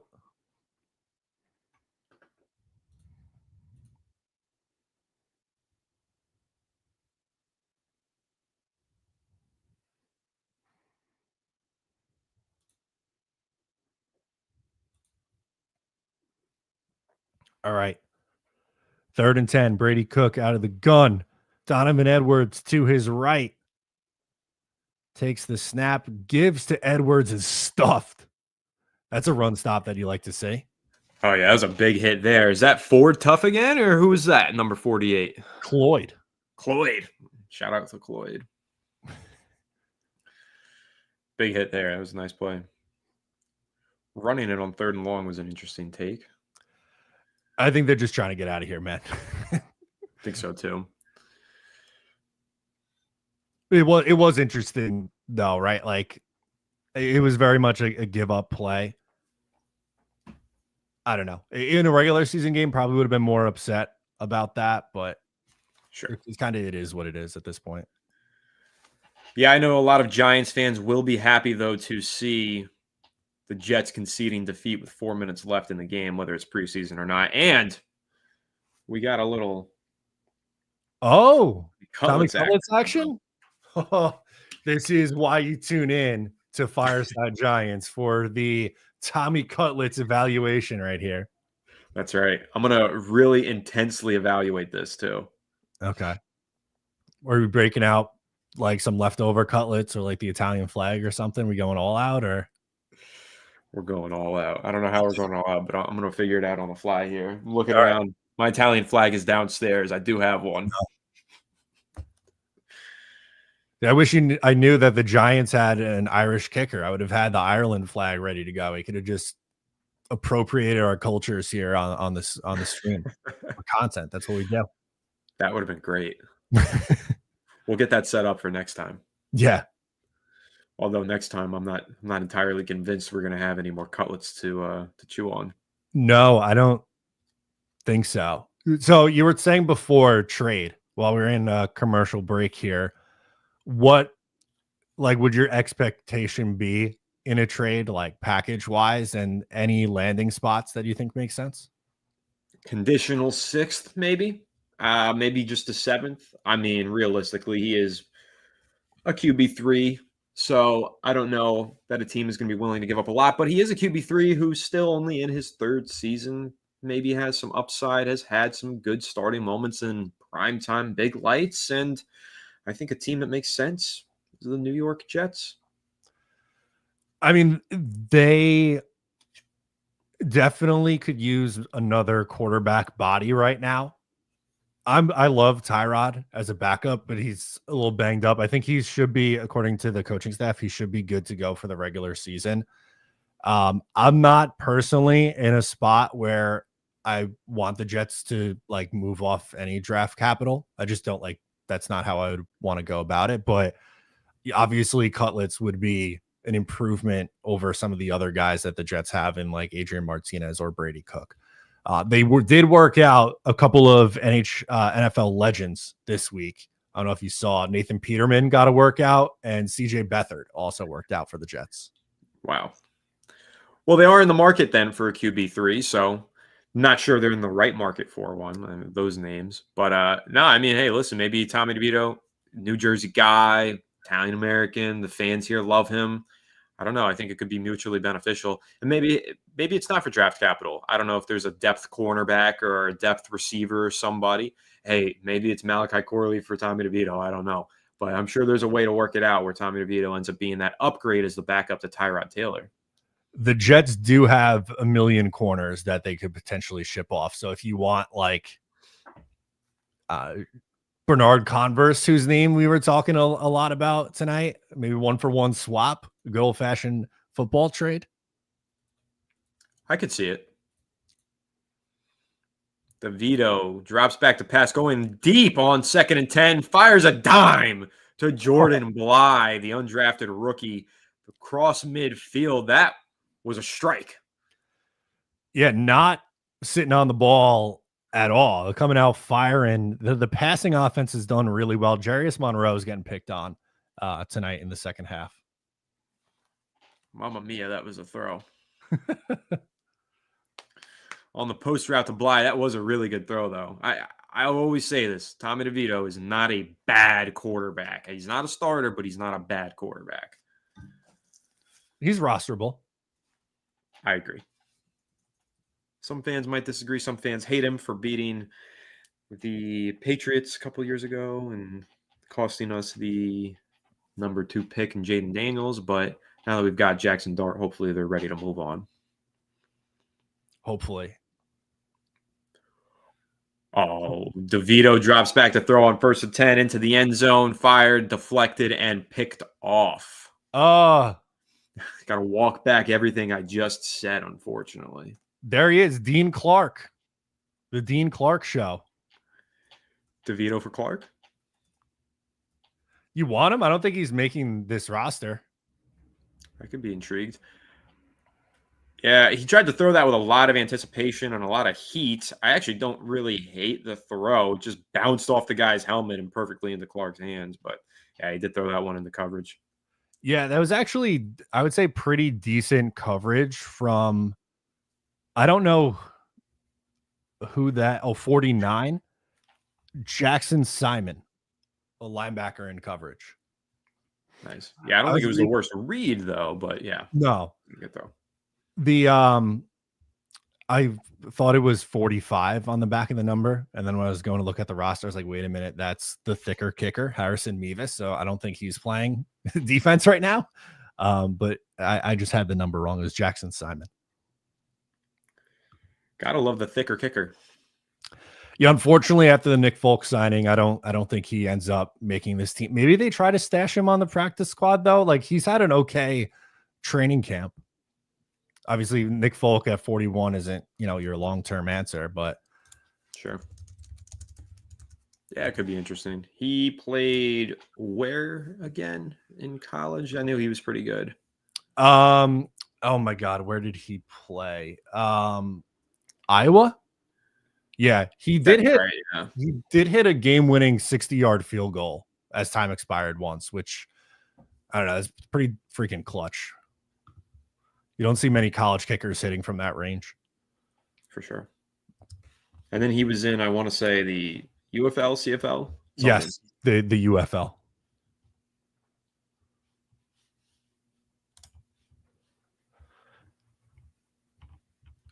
We think we say a play before the 2-minute warning, or are we just going to wind this thing down to the 2-minute mark? Looks like they're going to wind it down. I think everybody's trying to get out of there right now.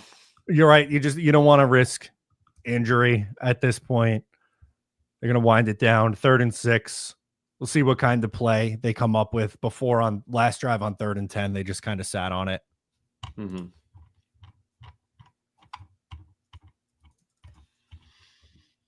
I think all of us Giants fans are quite pleased with what we saw tonight.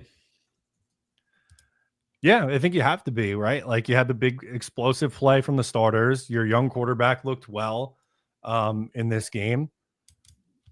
I would think a lot to like from the Giants side of it. Agreed.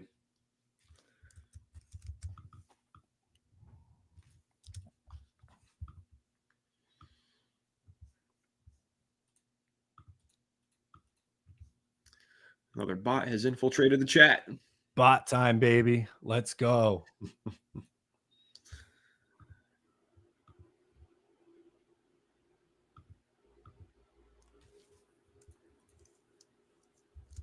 I wish they gave us something instead of just this blue NFL Plus screen to look at during the commercials. That's my one criticism.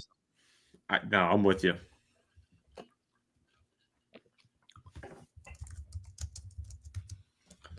Is this? I won't. No free ads on Fireside Giants or Matt O'Leary and why. But is this the platform you usually use to watch games? Or no, I don't. I actually usually use YouTube TV, okay. But it's just sometimes a little easier when streaming. Get a different stream to share, so you're in a little bit more of a timeline. Yeah, the timelines line up. That's the idea. This is a pretty reliable streamer. Yes, I would say. For sure.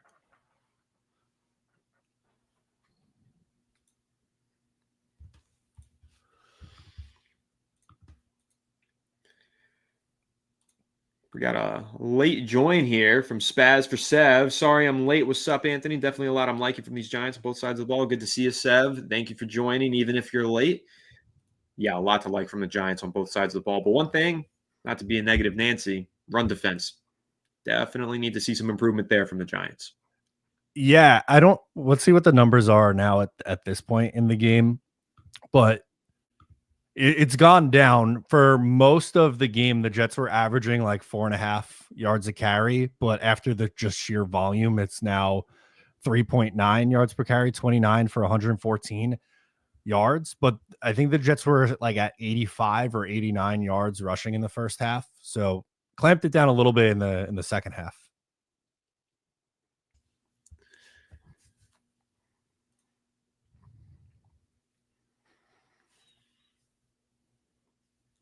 Still holding strong here as the clock winds down under 2 minutes with 996 live viewers. Big bulk of them coming over from the Fireside Giants Twitter, but appreciate every single one of you tuning in. Awesome stuff. Pitch to the left. The Jets pick up a first down running the ball. Donovan Edwards picked up 6 when they needed about 5. Not bad.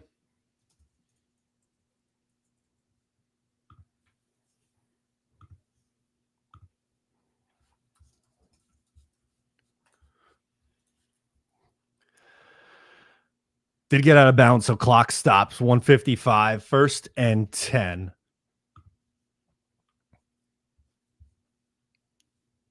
High snap again. A few high snaps tonight, honestly, from multiple Jet centers. No gain. Gonna be 2nd and 10.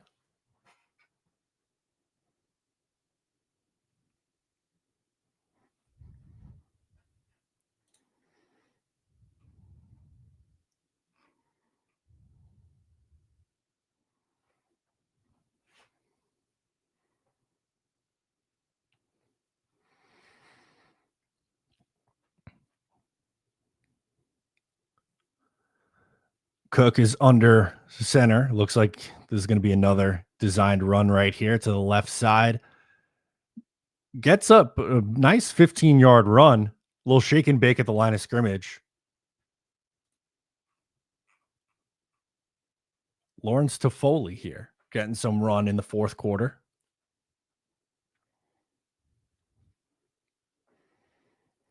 He's at 4 carries for 24 yards, so six yards a pop after that nice run.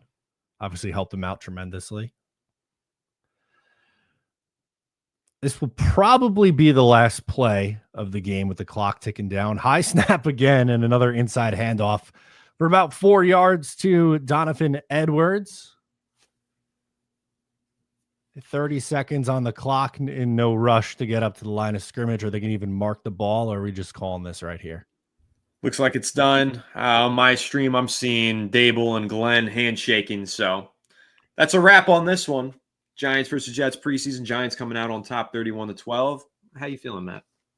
Obviously would have liked to see a better effort from my Jets tonight. Don't love having a rock a Daniel Jones jersey, but again, one more time, I think we got to plug it. Bezara Music Festival. Both of us will be there. Get your tickets, talkingjets.com. Anthony's got his link in there as well. And tons of Jets and Giants content coming from the fest. Yeah, it's going to be a lot of fun. We're going to have some great content coming out of there. And again, if you want to hang out, a lot of you have asked for Fireside Giants meetups. This is your chance. You get to meet me, hang out, have a brew with me, talk some Giants with me, watch some Giants with me. That's going to be really fun. But it's going to be a really great time. September is at 5th and 6th, I believe it is, Saturday and Sunday over at the Bezara Music Festival in Keensburg Beach, New Jersey. Can't wait. Hopefully see plenty of you guys there. Matt, this was a fun stream. Good full 3 hours. I'm sorry I was late once again, but thank you for holding it down. You did a tremendous job. I was listening in before I got in, but a fun stream, and thank you for joining me over here on the channel.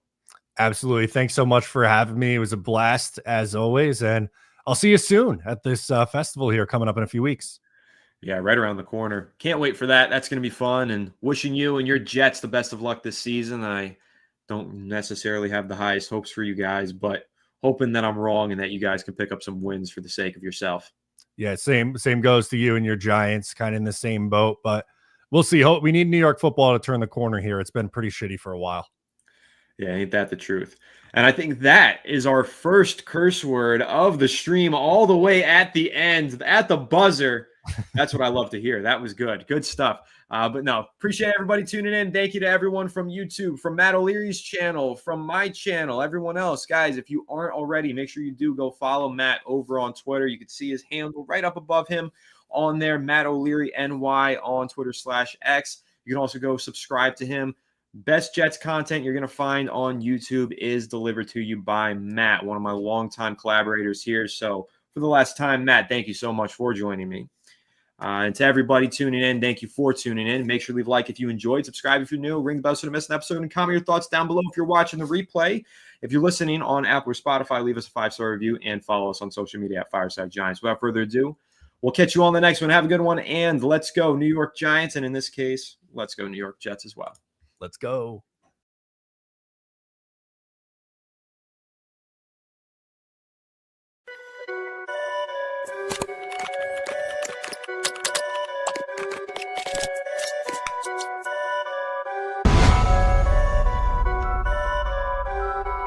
Perfect.